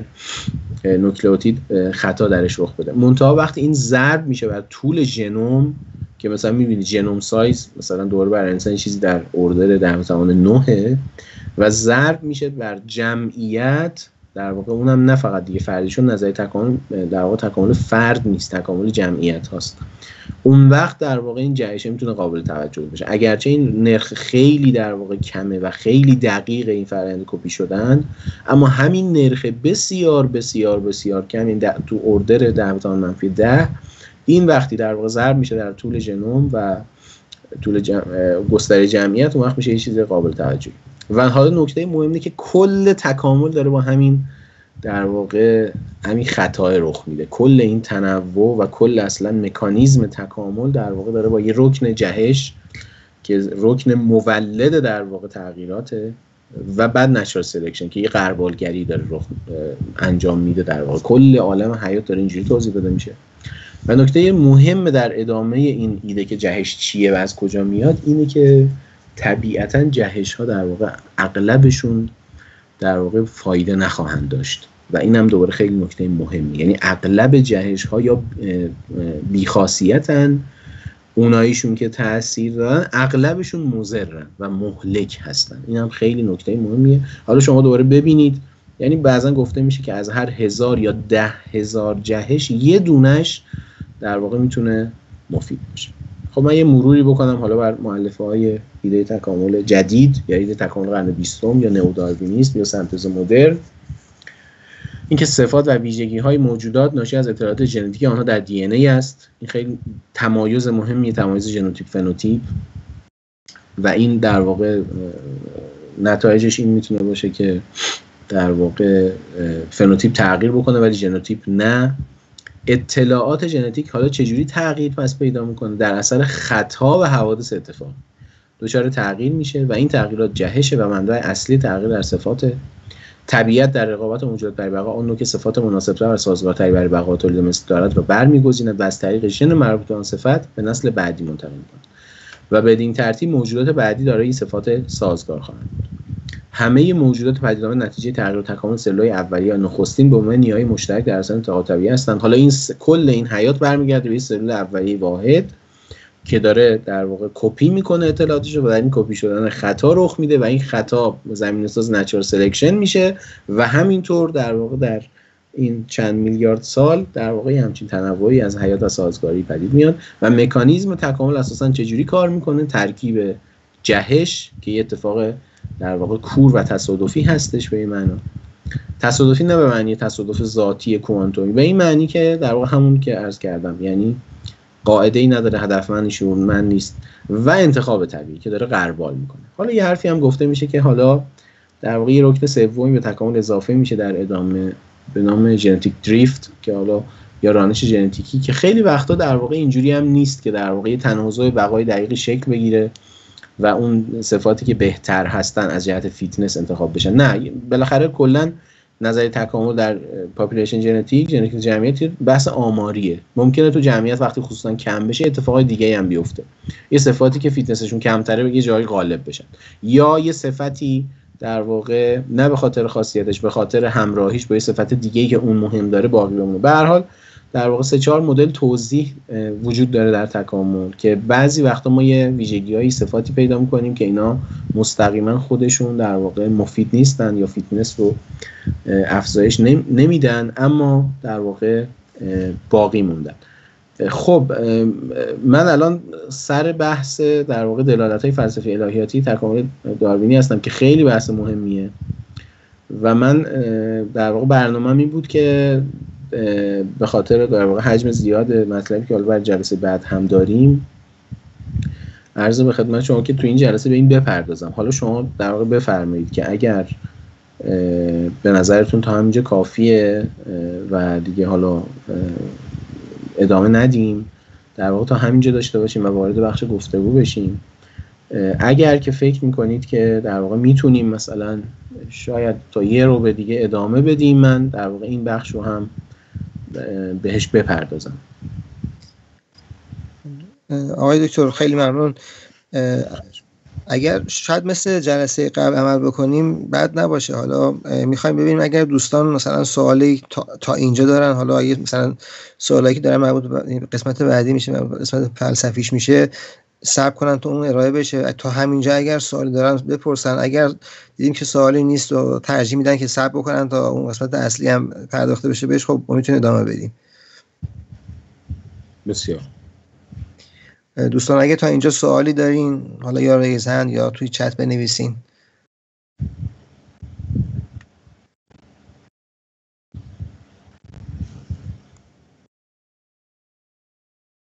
آقای زمانی بفرمایید.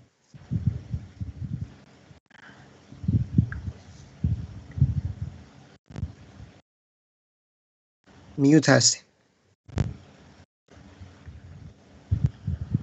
الان صدای من میاد؟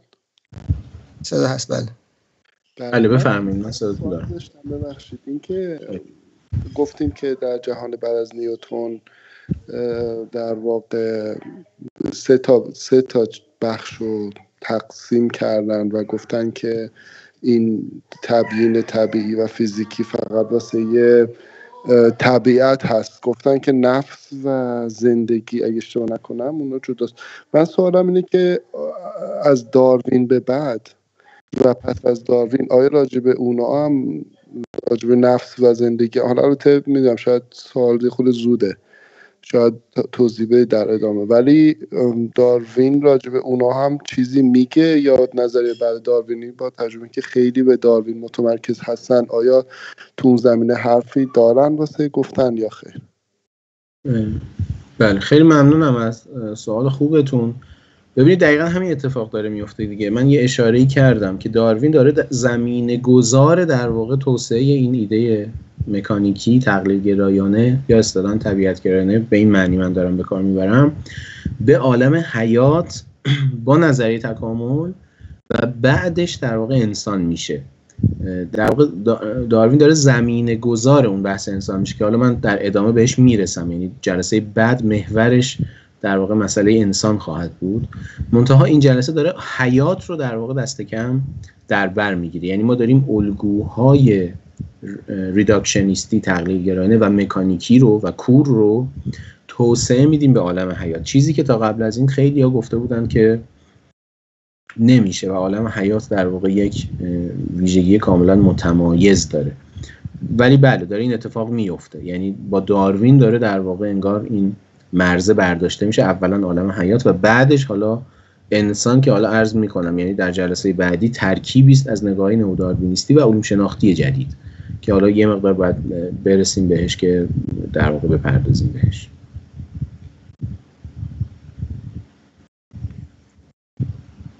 دوستان اگر سوالی دیگه هست بفرمایید، که اگر نیست ما بکنم میتونیم یه 10 دقیقه رو دیگه از حضور آقای دکتر استفاده بکنیم.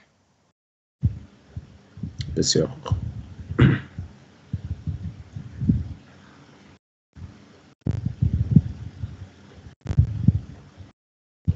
ظاهرا سوالی نیست. آقای دکتر میخواین ادامه بدین؟ اگر بسیار خوب. اگر که فکر میکنید که در واقع امکانش هست، آره ما مثلا تا یه رو به دیگه ادامه بدیم اگر که مشکلی نیست. خواهش میکنم. شما خودتون میدونین چه جوری پیاده بشه بهتره، هر جور صلاح میدونین. اگر از ده هستیم ما اشکال نداره، شما استفاده میکنیم. حالا اگر شما مانعی نداره براتون ادامه. من در واقع دلیلش اینه که در واقع یه مقدار حجم مطلب زیاده و اگه این جلسه نرسم تمامش بکنم، جلسه بعد در واقع منتقل میشه این مسئله به بله بفرمایید. خواهش میکنم. در واقع ترجیحم اینه که اگر بشه در واقع ادامه. خیلی ممنون. خب شما الان اسلاید ها رو دارید دیگه، درسته؟ بله بله. خب بسیار خوب.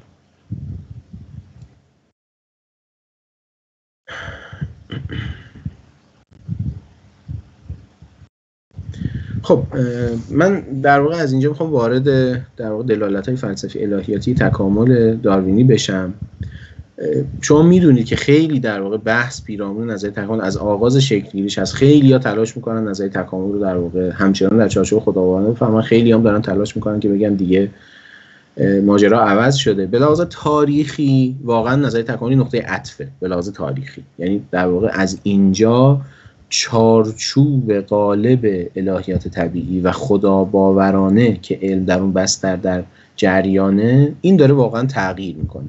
یعنی نگاه طبیعتگرایانه از اینجا، یعنی از در واقع اواخر قرن 19 نیمه دوم قرن 19 به این سمت واقعا داره عوض میشه. حالا این در واقع پیچیدگی هایی داره که حالا اگه من برسم در واقع تو بخش دوم یه اشارهایی به این میکنم، به این پیچیدگی ها. یعنی خیلی مسیر سرراستی نیست که نظریه تکامل و بعد طبیعتگرایی. اما به هر حال چیزی که من الان میخوام بگم بیشتر از منظر تکاملگرایان جدیه که دارن این ایده رو میپرورونن که بالاخره تکامل در واقع دلالت‌های فلسفی الهیاتی مهمی داره خلاف اون تصویر قبلی. بنابراین من تمرکزم در واقع بر این افراده. اول از همه هم در واقع چهره مهم خود داروینه که خود داروین در واقع داره چی میگه. در واقع خود داروین هم خیلی بحثه که خیلی ها میگن داروین خودش اصلا هیچ دلالت الهادی نگرفته و هیچ مسئله‌ای نبود و داروین خودش به شدت مذهبی بود و اصلا تکاملش رو در واقع ضد خداباوری نمیفهمیده. در واقع اولین چیزی که باید گفت اینه که این حرف درستی نیست. هرچند این درسته که داروین ملحد نبود و نشد هیچ وقت، اما اینجوری هم نبود که نظریه تکاملش در واقع زمینه ساز طرح چالش‌های جدی با ایده دین باوری و خداباوری برای خود داروین نبوده باشه. در واقع به نظر میرسه که داروین در واقع گام به گام خودش داره دچار چالش و مشکل میشه توسط نظریه‌اش. میبینید یه چیزی که واضحه اینه که هرچی ما جلوتر میریم داروین کم و کمتر مذهبی باقی میمونه. یه آدم خیلی مهمی هست که داروین مکاتبات مهم در مورد تکامل رو با ایشون انجام داده به نام آسا گری. ایشون زیستشناس در واقع هاروارد در اون زمان، دوست داروینه و تکاملگرا هم هست. این گری خیلی تلاشش اینه که تکامل رو چارچوب خداباورانه بفهمه، اما داروین همیشه در واقع با این ایده مشکل پیدا میکنه و خیلی در واقع بحث خیلی جالبی این دو با هم دارند. من فقط اشاره میکنم به یک در واقع جمله از داروین که این در واقع میخوام تردیده رو در داروین بیشتر بیانش بکنم و این چالشی که بر خود داروین هستش. داروین میگه من میگه من هیچ ضرورتی برای اینکه چشم طراحی شده باشه نمیبینم. یعنی با نظریه‌ام دیگه ضرورت نداره که چشم طراحی شده باشه و ما نیاز به طراح داشته باشیم.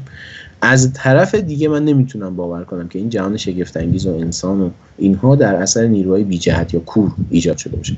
من میل دارم تا به هر چیز به عنوان نتیجه قوانین طراحی شده و همچنین چاشنی شانس بنگرم، ولی دلیلی ندارم تا باور کنم که در واقع حتی اولین پیدایش و تولدم الزاما باید طراحی شده باشه. اما نمیتونم خودم رو متقاعد بکنم که قوای الکتریکی، رشد گیاهان، اشتیاق انسان، مفاهیم بلند و اینها همه نتیجه قوای کور و بی جهت باشه. انگار اتفاقی که داره با نظریه تکامل در داروین و خیلی‌ها میفته اینه که دیگه ما شاهد و دلیلی انگار نداریم برخلاف گذشته که اینجا در واقع پای خداوند، پای طراح هستش.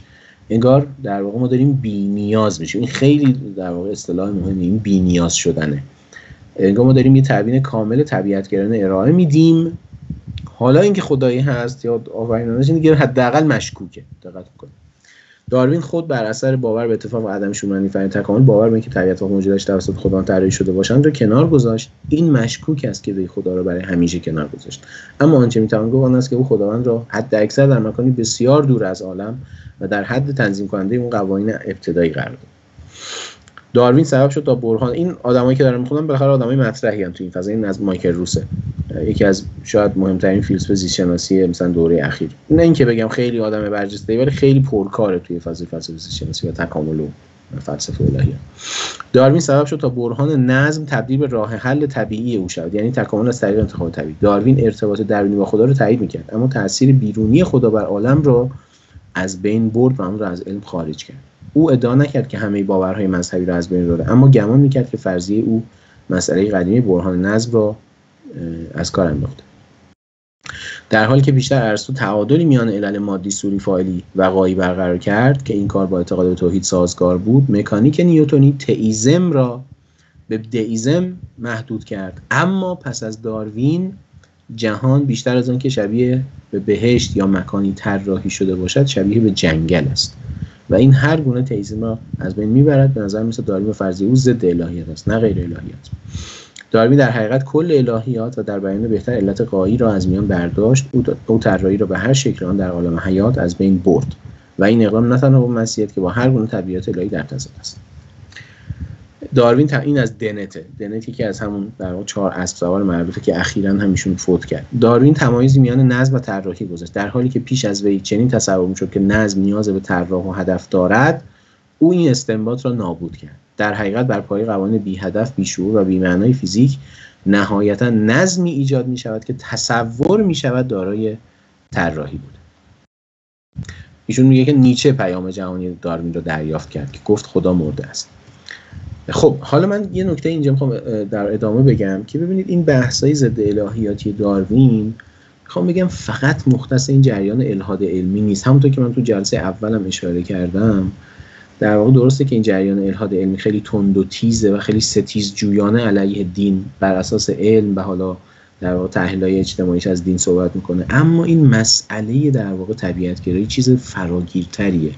یعنی حتی شما در تکست بوک های آموزش تکامل هم از این حرفایی که دلالت‌های فلسفی الهیاتی دارن میبینن. من برنامه چند تا نقل قول از همین فوتویما آوردم که ایشون کتابش در واقع مرجع آموزش تکامل هستش توی فضای آکادمیک. شما میبینید یه دلالت‌های نظری تکامل که اندیشه غربی رو متحول کرد این ایده هاست که تغییر نه ثبات نچرال اوردره. این که در واقع پدیده‌های زیست شناختی از جمله اونایی که به نظر طراحی شده میرسیدند و میرسند، اینها رو میشه تبیین کرد با پیورلی ماتریال کازز، علل مادی محض، به جای چی؟ آفرینش الهی. و دیگه، و این خیلی مهمه، و دیگه هیچ شاهدی برای هدف و غایت در جهان طبیعی، در جهان حیات هم دیگه یافت نمیشه، مگر میگه حالا فعل انسانی که ما بر خودمون میتونیم هدف بسازیم و مثلا رفتار کنیم، اما دیگه در واقع غایت و هدف از عالم حیات هم دیگه پر میکشه و کنار گذاشته میشه. نکته بعدی این که میگه در واقع اون صورت‌های نوعی، اون تایپ‌ها، اینها رو هم داروین داره کنار میگذاره. همه چیز در حال تحول و تغییره، اونم نه تغییر هدفمند شعورمند به سمت تعالی و اینها که عرض کردم.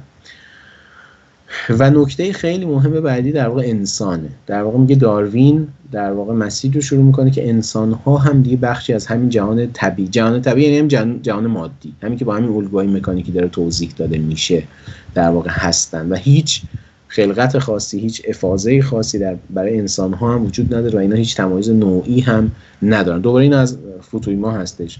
میگه داروین در واقع زیست شناسی رو علم میکنه، به جای اینکه دیگه ما در زیست شناسی هیچ ارجایی به هیچ تبیین سوپرنچرال منظور خدا و آفرینش الهی اینها نداریم. نظریه او بر اساس در واقع تنوع رندوم و کور که دوره نچرال سلکشن کور و بی‌غایت برش عمل میکنه، در واقع یک نوع جدید انقلابی رو از پاسخ به پرسش هایی که با چرا شروع میشن آغاز کرد. اینکه ما قبلا میپرسیدیم چرا دنیا اینجوریه، چرا این حیات اینجوریه، چرا ما اینو داریم، چرا ما اونو داریم، و جوابش در واقع برمیگشت به اینکه بالاخره خداوند حکمتی داشته و اینها رو آفریده. و ایشون میگه، فوتویما میگه که این در واقع تبیین ها و این پاسخ ها توسط نظریه تکامل داروین کاملا دیگه امروز زائده.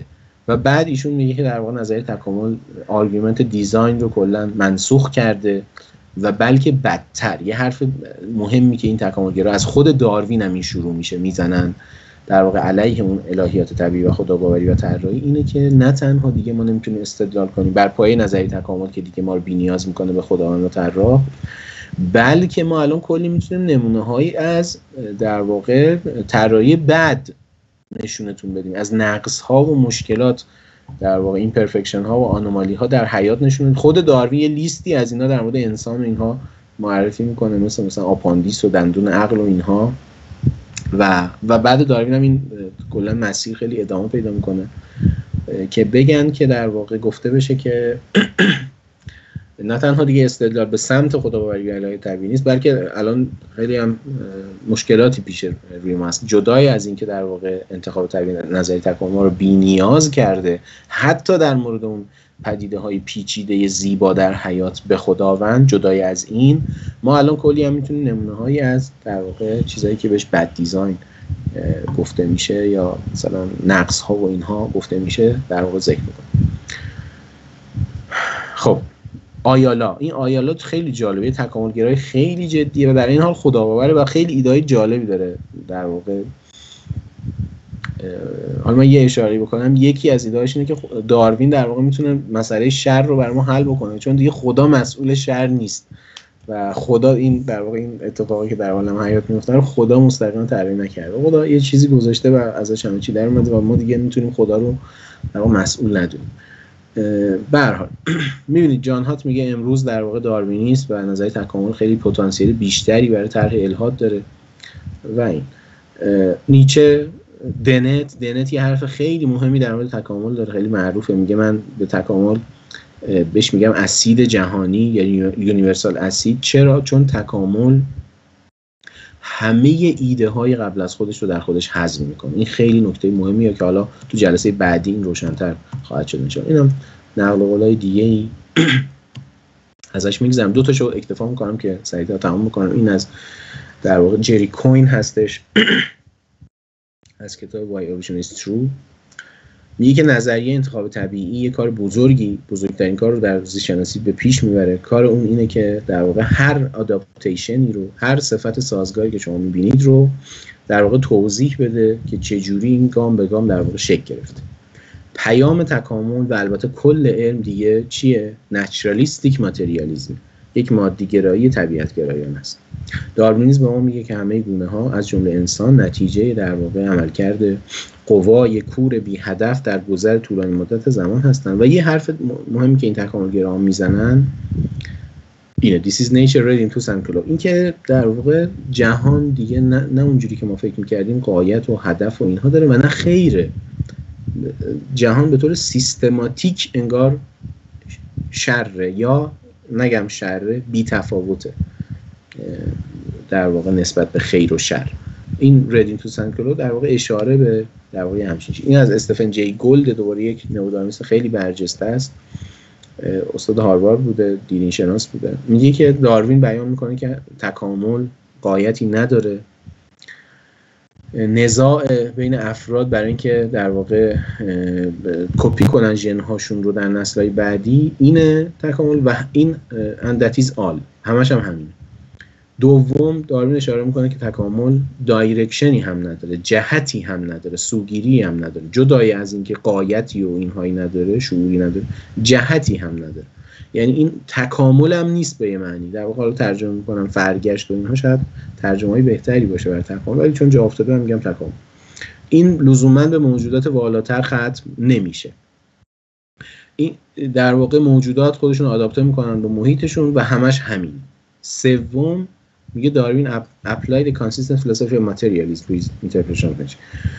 داروین در واقع یک فلسفه مادی‌گرایانه رو داره در فهم از جهان به کار میگیره. ماده بنیاد همه چیز، حتی از جمله ذهن و روح و حتی خداونده. حالا من تو جلسه بعدی عرض میکنم که در واقع اینا و همه اینا نتیجه در واقع کامپلکسیتی های هستن.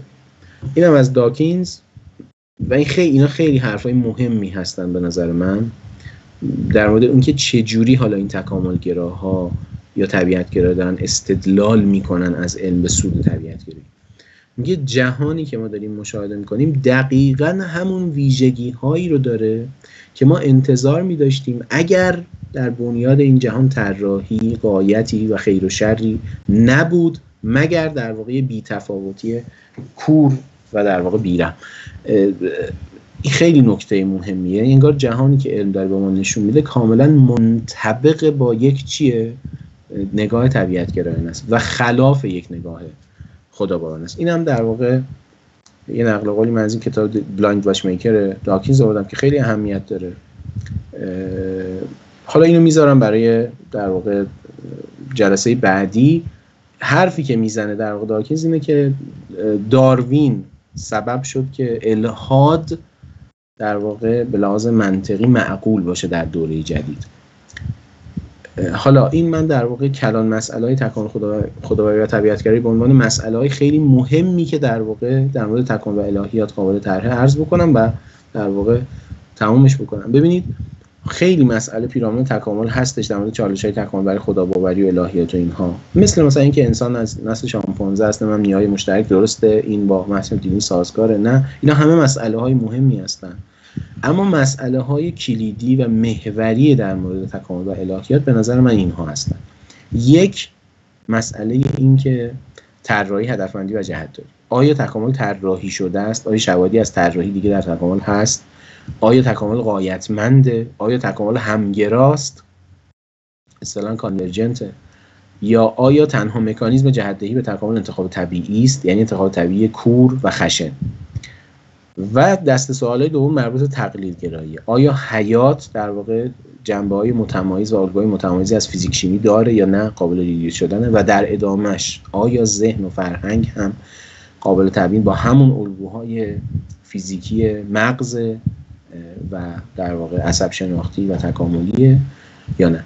پاسخی که نئوداروینیسم و نچرالیست‌ها به این در واقع پرسش ها میدن در واقع همش در جهت طبیعت، یعنی تکامل طراحی دیگه نداره، این نیاز بهش نیست، تکامل غایتمند نیست، تکامل همگرا نیست، تنها مکانیزم اصلی جهت‌دهی به تکامل انتخاب طبیعیه، حیات قابل ریدیوس شدن به فیزیک شیمیه و در ادامه ذهن و فرهنگ هم به مغز و فرهنگ ماده قابل ریدیوس شدن که این موضوع جلسه بعدی و حالا بیشتر از اون.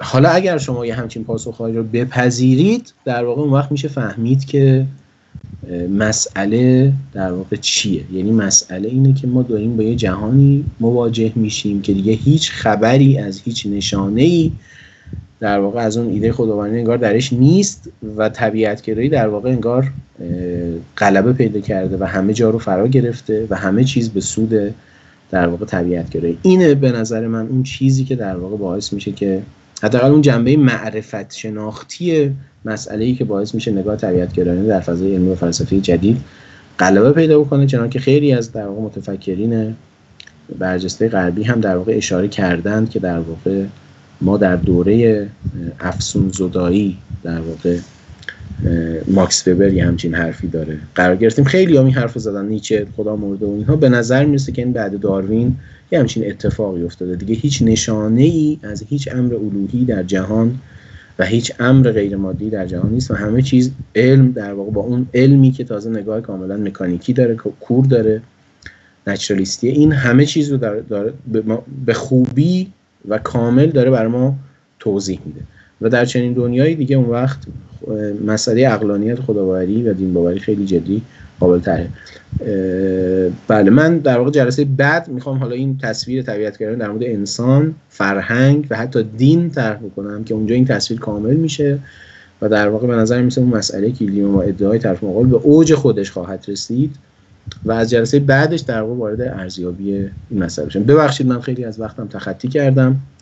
ارائه من تموم شده. من در خدمت دوستان هستم، هر نکته یا فرمایشی یا پرسشی هستش در واقع استفاده میکنم. مرسی. خیلی ممنون آقای دکتر. من دو تا سوال داشتم خودم شخصا، نمیدونم حالا احتمالاً شما تو بخش ارزیابی شاید بهش بپردازید. حالا اگه اینجوری بفرمایید، حالا من سوالو میپرسم شما بگین که الان میشه جوابشو داد یا بعداً صبر کنید که جواب داده بشه. یکی مثلا در مورد خود انسان، پیدایش انسان ظاهرا خیلی فاصله خیلی زیادی هست بین مثلا حالا میمون‌ها و انسان و حالا اون رده‌های پایین‌تر، یعنی مثلا از فرض کنیم مثلا از میکروب تا مثلا میمون‌ها، حالا ما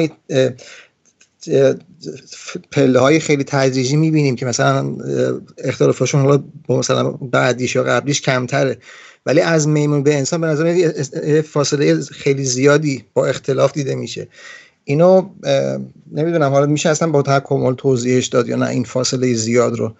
یکی این سواله. یکی هم حالا خود همین تشکیل مولکول‌های حیات هم واقعا اینکه حالا با چه احتمالی میشه اینا به وجود بیان، همین اگه یعنی و این مثلا در مورد 4.5 میلیارد سال واقعا کافی بوده واسه اینکه همچین مولکولایی به وجود بیاد. مثلا همین خود دی ان ای که این تاشدگی‌های چندگانه مالتیپل فولدینگ داره، این خودش واقعا یه چیز خیلی عجیبیه. اصلا نمیدونم حالا میشه توضیحش داد اینو با تصادف و حالا جهش و چه میدونم حالا هر چی اسمشو میذارن. این دو تا سوالی که من دارم، حالا نمیدونم الان میشه جوابشو داد یا نه.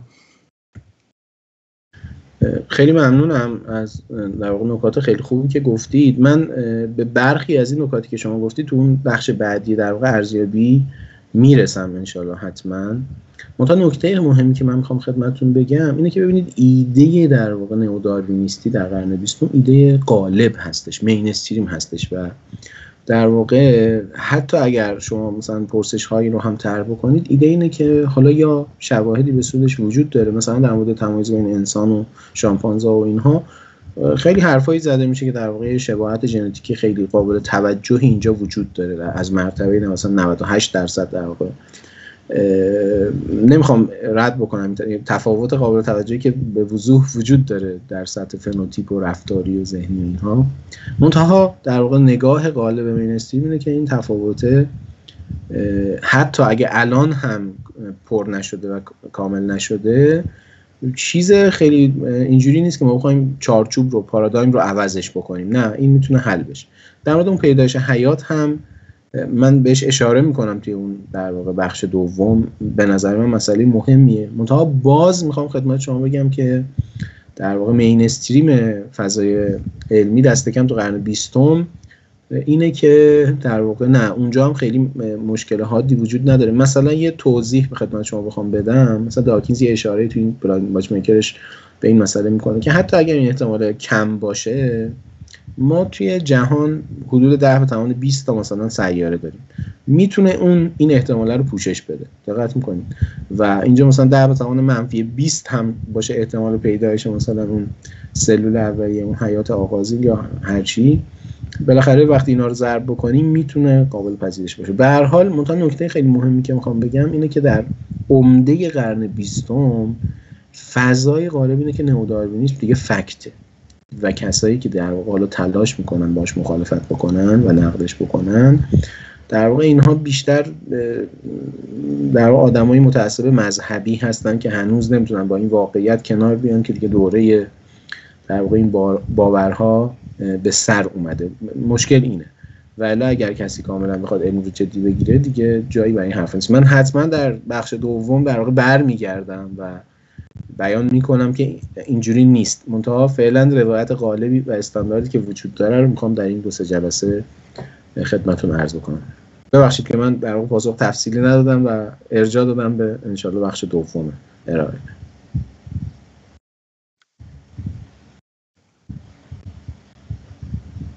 خیلی ممنون. میتونم من صحبت کنم؟ بفرم. خیلی ممنون آقای دکتر، استفاده کردیم، خیلی مباحث پرباری بود.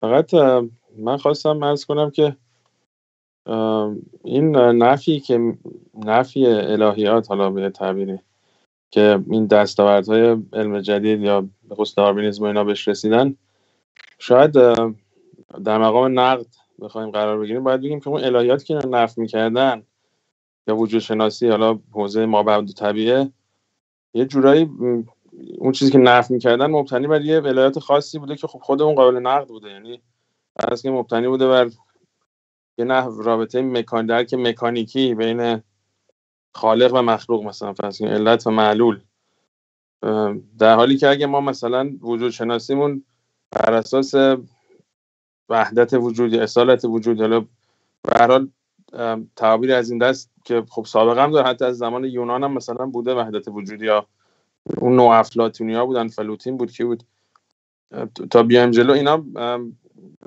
به اصطلاح درکی که از خالق و مخلوق داشتن و یا هستی، مثلا all is one یا یه جور وحدت که میدیدن، بر اون اساس عمل کنیم مثلا درک دیزاینر اون وقت نخواهیم داشت از خالق و مخلوق، میدونید، یعنی چون معلول مندک هست در علت، یعنی وقتی که کاملا دیدگاهمون عوض بشه، وجود شناسیمون عوض شه، اون وقت اصلا همه اینا به یک معنا منتفی، به انتفاع موضوع میتونن در واقع منتفی باشن و خب خیلی دید عوض میشه. نه اینکه نفی علم باشه، ولی به هیچ وجه نمیشه در واقع نفی کامل الهیات رو ازش در آورد.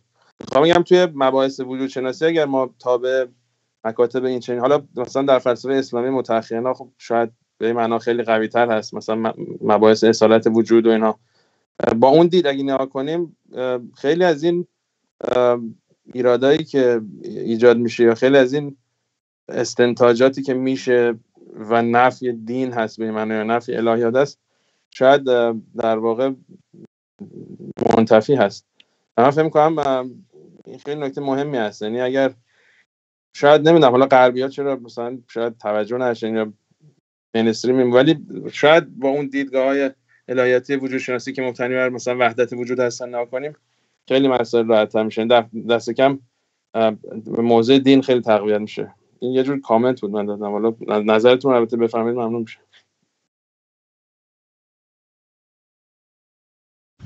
بله خیلی ممنونم. نکته خیلی مهمیه و در واقع واکنش غالب هم از سوی جامعه دینی، نمیخوام بگم وحدت وجودیه ها، ولی شبیه به همچین فرمایش شماست که در واقع بیایم تصویر الهیاتیمون رو در واقع این مقدار اصلاح بکنیم و همراهش بکنیم تا حد امکان با یافته‌های جدید در فضای اسلامی. هم تو که فرمودید در واقع تحت تاثیر فلسفه اسلامی و نگاه‌های نوصدرایی و اینها همچین پاسخی گفته میشه. در فضای مسیحی هم تحت تاثیر نگاهی نوتوماسی در واقع یا رویکردهای تئیستیک اِوولوشنیستی در واقع همچین ایده‌ای رو پی میگیرند که در واقع همه این سازوکارها رو ما بیایم خدا رو در طولش بفهمیم، خدا رو نه در عرض اینها، ولی خدا رو در طول همچین مسئله‌ای بفهمیم و این دو رو با هم جمع کنیم. میخوام بگم یه پاسخ مهمی است از سوی جامعه خداوندی. منتها من فکر میکنم دوباره اگر ما به عمق مسئله دقت بکنیم، این پاسخ به این سادگی‌ها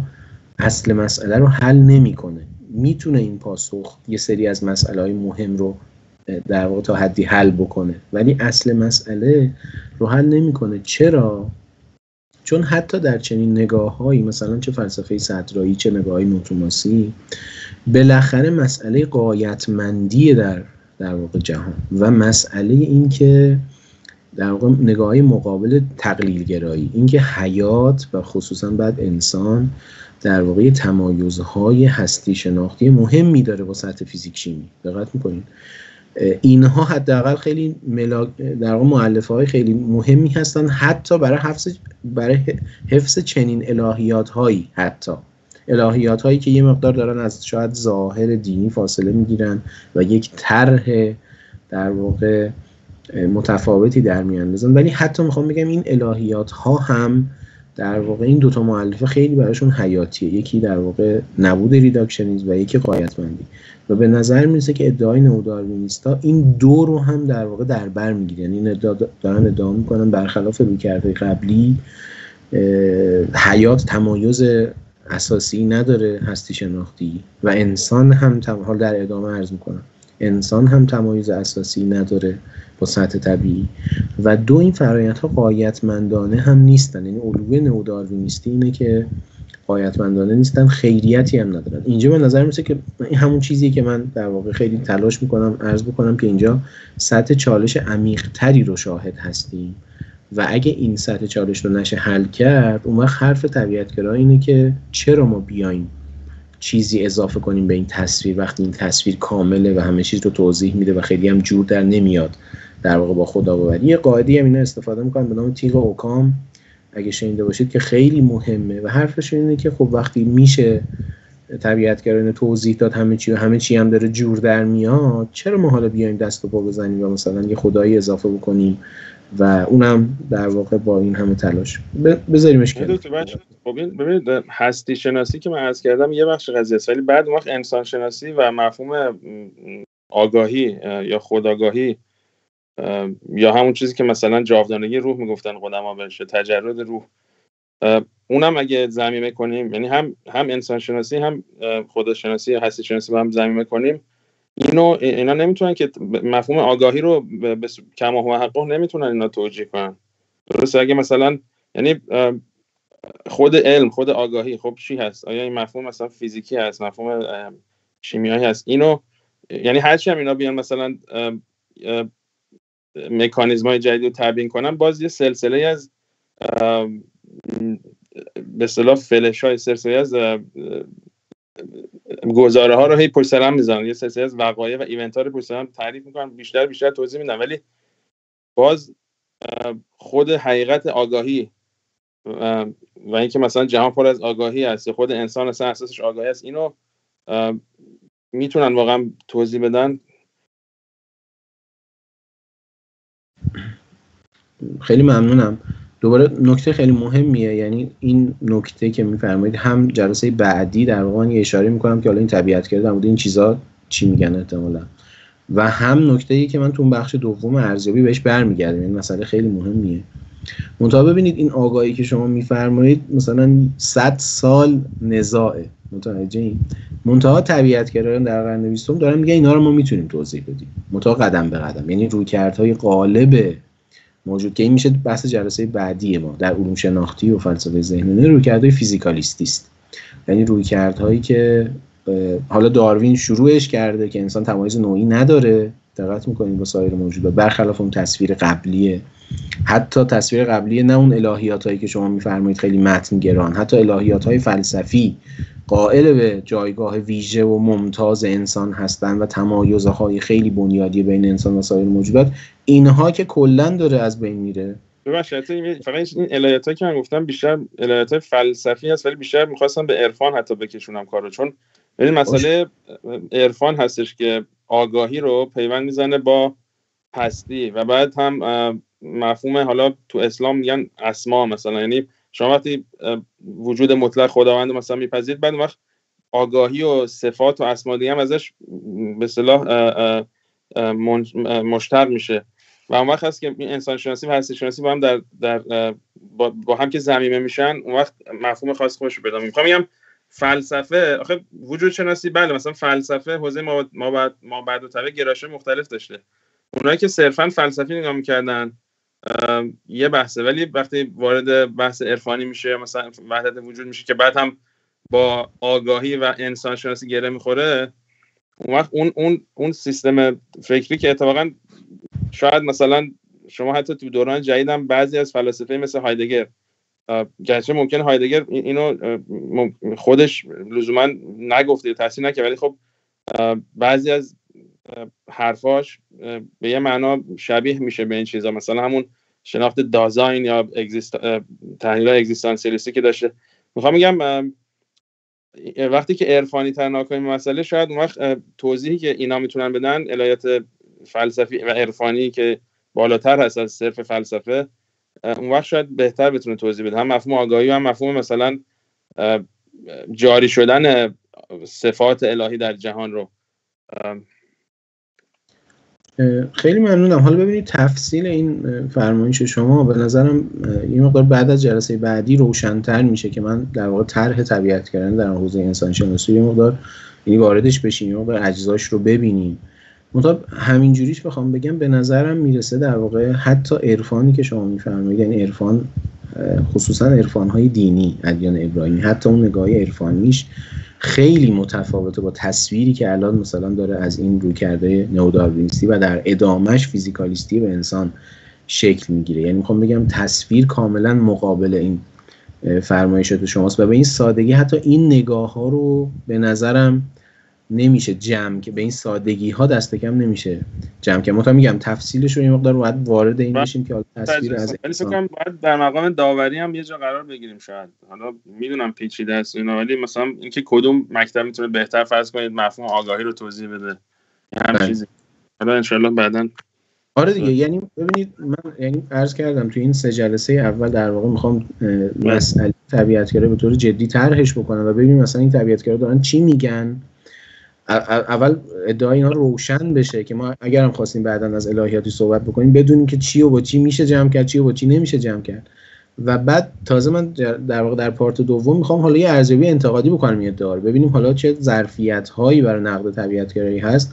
این فرمایش شما که خیلی هم سوال مهمیه که حالا بعد از در واقع این حالا چه الهیاتی ظرفیت در واقع پیشروی در دوره جدید داره، به نظر پایان این دوره پرسش خیلی مهم این میتونه باشه که حالا وقتی ما این طرفو دیدیم اون طرف هم دیدیم، حالا اون الهیاتی که در واقع قابلیت داره چه خواهد بود. تا همینجا من در واقع ناظر فرمایش شما میخوام بگم که به نظرم این ادعایی که داره در فضای نئوداروینیسم به بعد، حالا مخصوصا جلسه بعد در انسان شناسی طبیعتگرایانه میشه، حتی با فضای عرفانی و فلسفی اینها خیلی تفاوت داره. یعنی رویکردهای بعضا خیلی 180 درجه متفاوتن، مگر مگر شما عرفانی که میخواید مراد بکنید مثلا یه عرفانی باشه که اساساً فاقد متافیزیک بخواد باشه، مثلا مثل عرفان‌های شرقی. نمیخوام بگم اونام اینجوریانا، منتها نسخه هایی از اونها سعی شده که فقط یک جنبه سوبجکتیو، فقط یک جنبه اول شخص و درونی از این توسعه پیدا بکنه که هیچ خللی، هیچ چالشی با یک طرح طبیعتگرانه از جهان در واقع نداشته باشه. اینها شاید اینجایی که ما هستیم وضعیت بهتری داشته باشن تا اون عرفان‌های اسلامی که مبتنی بر همونطور که گفتید در واقع خداوند مطلق و در واقع انسان دوباره یه ظرفیت‌های خیلی ویژه‌ای داره برای فهم اون خداوند. به نظر مثل اینا با هم خیلی تفاوت دارن.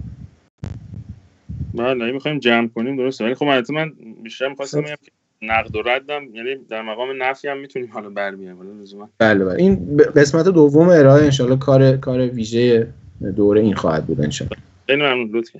خواهش می‌کنم. چکرم. دوستان لطف کنن سوالای، چون ما جلسه بعد بخش ارزیابی آقای دکتر فرمودن داریم، حالا اگر سوال مربوط به اون بخشه بذارین همون موقع پرسیده بشه که ان شاءالله سوالات مربوط به همین جلسه رو الان بتونیم بهش بپردازیم. خیلی ممنونم. بفرمایید. باشه من اسمتون هم ندارم که آقای اسدی شما هستید، بفرمایید. خواهش می‌کنم. سلام، خیلی ممنون. من باز سوالم شاید دوباره به قول نه پیدا کنم جلسات بعد، ولی بیشتر در مورد خود همین به قول این روی کرد یا این نگاه، همین ساینتیفیک نچرالیسم، آیا اینا بیش از یه ایدئولوژی، یعنی بیش آیا یا نه مدعاشون خیلی محکم‌تر از اینا؟ من به روششون کار ندارم، روش‌هاشون علمی است مثلا هم چیزه، اما اون نگاهه اون بیش از یه ایدئولوژی یا نه مثلا جایگاهشون محکم‌تر از این حرفاست؟ اینکه آقا همه چی همین است که داریم می‌بینیم و همه چی هم باید قابل توضیحش، مشکلی دیگه هم نیست و اینا، این خود این مدعای مسلما علمی نیست. میگم روششون روش علمیه فلان، اما خود این ادعای به نظر سوی آزمایشگاه در نیومده، یعنی یه نگاه، یه نظر، یه عقیده است، یه ایدئولوژی و اینجور به نظر میاد، یا نه جایگاهش محکم‌تر از این حرفاست؟ دست شما دارم. خواهش میکنم. عرض سلام و ادب عرض به خدمتتون که خیلی سوال خیلی مهمیه، اینکه قضاوت ما نهایتا از این ساینتیفیک نچرالیسم چی باشه، اینکه یه حالت ایدئولوژیک داره یا نه یه حرف رو زمینه. منتها ببینید این قضاوت برمیگرده به بررسی در واقع استدلال اینها و شواهد و ادله‌ای که میان. حرف اینا اینه که ساینتیفیک نچرالیسم در واقع امروز جهانبینی موجهه و کسایی که این رو قبول ندارن دارن تخطی میکنن از اصول عقلانیت. حالا اینکه شما میفرمایید این از آزمایشگاه در اومده، نه، هیچ کدوم از اینا نمیگن که ساینتیفیک نچرالیسم مستقیما نتیجه علمه، مستقیما نتیجه یافته‌های تجربیه، اما این به این معنی نیست که پس این حرف معقول نیست، عقلانی نیست، بلکه در واقع ببین من صورتبندی استدلال بگم، هرچند این استدلال رو من در پایان جلسه بعد در واقع هدفم این بود که مطرحش بکنم، منتها اینجا یه اشاره‌ای بهش میکنم چون میفرمایید. ببینید ایده اینه که این متد نچرالیستیک با شکل‌گیری علم جدید هرچه آمدیم جلوتر در واقع پیشروی کرده، موفق بوده، هی حوزه‌های مختلف گوناگونی رو در واقع که ما قبلا جور دیگه‌ای فکر می‌کردیم، یعنی غیر طبیعت‌گرایانه فکر می‌کردیم، نچرالایز کرده و این در واقع این ایده رو به شدت تقویت میکنه که این ایده رو میشه در واقع تسری داد که تسری هم داده شده. یعنی تو جلسه بعدی من خدمتتون عرض میکنم در واقع طبیعت‌گرایی به طرح فراگیری میرسه، یعنی میخواد همه چیز رو در واقع تبیین بکنه، نچرالایز بکنه، هرچند یه گپ‌های کوچکی هم وجود داشته باشه در نگاه اینا. منتها نکته اینه که همه آن چیزی که ما داریم بررسی میکنیم، شواهد و ادله، به سود اینه که میشه همه چیز رو نچرالایز کرد، اصطلاحاً طبیعی سازی کرد و یه تصویر طبیعت‌گرایانه ارائه کرد. خب حالا یه پرسش مهمی هست، حتی به فرض موفقیت این پروژه طبیعت‌گرایی و نچرالایز کردن همه این پدیده ها، آیا این نتیجه میده که مثلا خدایی نیست؟ آیا نتیجه میده که چیز دیگه‌ای نیست؟ خب منطقاً که نتیجه نمیده. ممکنه همه این طرح طبیعت‌گرایانه درست باشه ولی چیزای دیگه غیر طبیعت‌گرایانه هم باشه. اونجا اینها یه مانور خیلی مهمی دارن و یه استدلال خیلی مهمی میکنن و اونم عرض کردم، اشاره کردم، توسل به یه چیزی به نام تیغ اوکام. تیغ اوکام چی میگه؟ تیغ اوکام میگه وقتی شما تونستی یه پدیده ای رو یه تبیین کافی خوبی ازش انجام بدی، دیگه اضافه کردن مؤلفه هایی که به تبیین کمک نمیکنه دیگه نامعقوله. دقت میکنین. بنابراین اینها، این مقدمه اولی که خدمتتون گفتم که نتیجه علم و اینهاست، در کنار تیغ اوکام میگذارن و نتیجه میگیرن که بنابراین اضافه کردن هر چیز دیگری به این داستان تخطی از تیغ اوکام و نامعقوله. بنابراین نتیجه میگیرن که ساینتیفیک نچرالیسم معقول ترین تصویر در واقع و معقول ترین جهان بینی موجود بر اساس دلایل و شواهده و در واقع نگاه خداوندی و دینی، اگرچه ما منطقاً نمیتونیم ردش بکنیم اما دیگه نامعقوله. مثل اینه که شما مثلا، حالا مثالی که میزنم، یه چیزی که میندازید در واقع سقوط میکنه، اینو میشه با گرانش توضیحش داده. حالا فرض بکنید یه نفر بیاد بگه که آقا در واقع من علاوه بر این گرانش میخوام مثلا یه چیز دیگه هم دوست دارم اضافه بکنم، مثلا من میگم مثلا ارواح نیاکانم هم میخوام اضافه کنم که اونام تاثیر دارن در این افتادن. خب اینجا هم شما نمیتونید بگید که اینا الان منطقاً اینو رد نمیکنن بنابراین من میتونم باور داشته باشم. اینو میشه گفت، اما خب حرف اینه که خب خیلی نامعقوله همچین حرفی گفتنش و قبول کردنش. دین هم در دوره جدید علمگرایی همچین وضعیتی در واقع در نگاه اینا داره. در واقع من سعی کردم ساختار استدلالی اینها رو، استدلال دیگه‌ای هم بیان میشه که حالا من پایان جلسه بعد در واقع به دو تا از مهمترین استدلال‌ها اینا که یک شد الان بیان کردم در واقع دوباره اشاره خواهم کرد. خیلی ممنون آقای دکتر، خیلی استفاده کردیم. دستتون درد کنه که ممنون که وقت گذاشتین. فکر کنم روز تعطیل هم هست امروز. ممنون که از وقت روز تعطیلتون برای ما گذاشتین. دوستان با اجازه ما این تمامش کنیم جلسه رو، انشالله جلسه بعدی در خدمت آقای دکتر هستیم با ادامه مبحثش. بسیار خیلی منم تشکر میکنم از شما. امیدوارم که سرتون درد نیورده باشم و امیدوارم که در واقع در مجموع بتونه دوره خوب و مفیدی برای دوستان باشه. تشکر میکنم، خیلی ممنونم. خدا نگهدار. خیلی ممنون، روز خوش. متشکرم.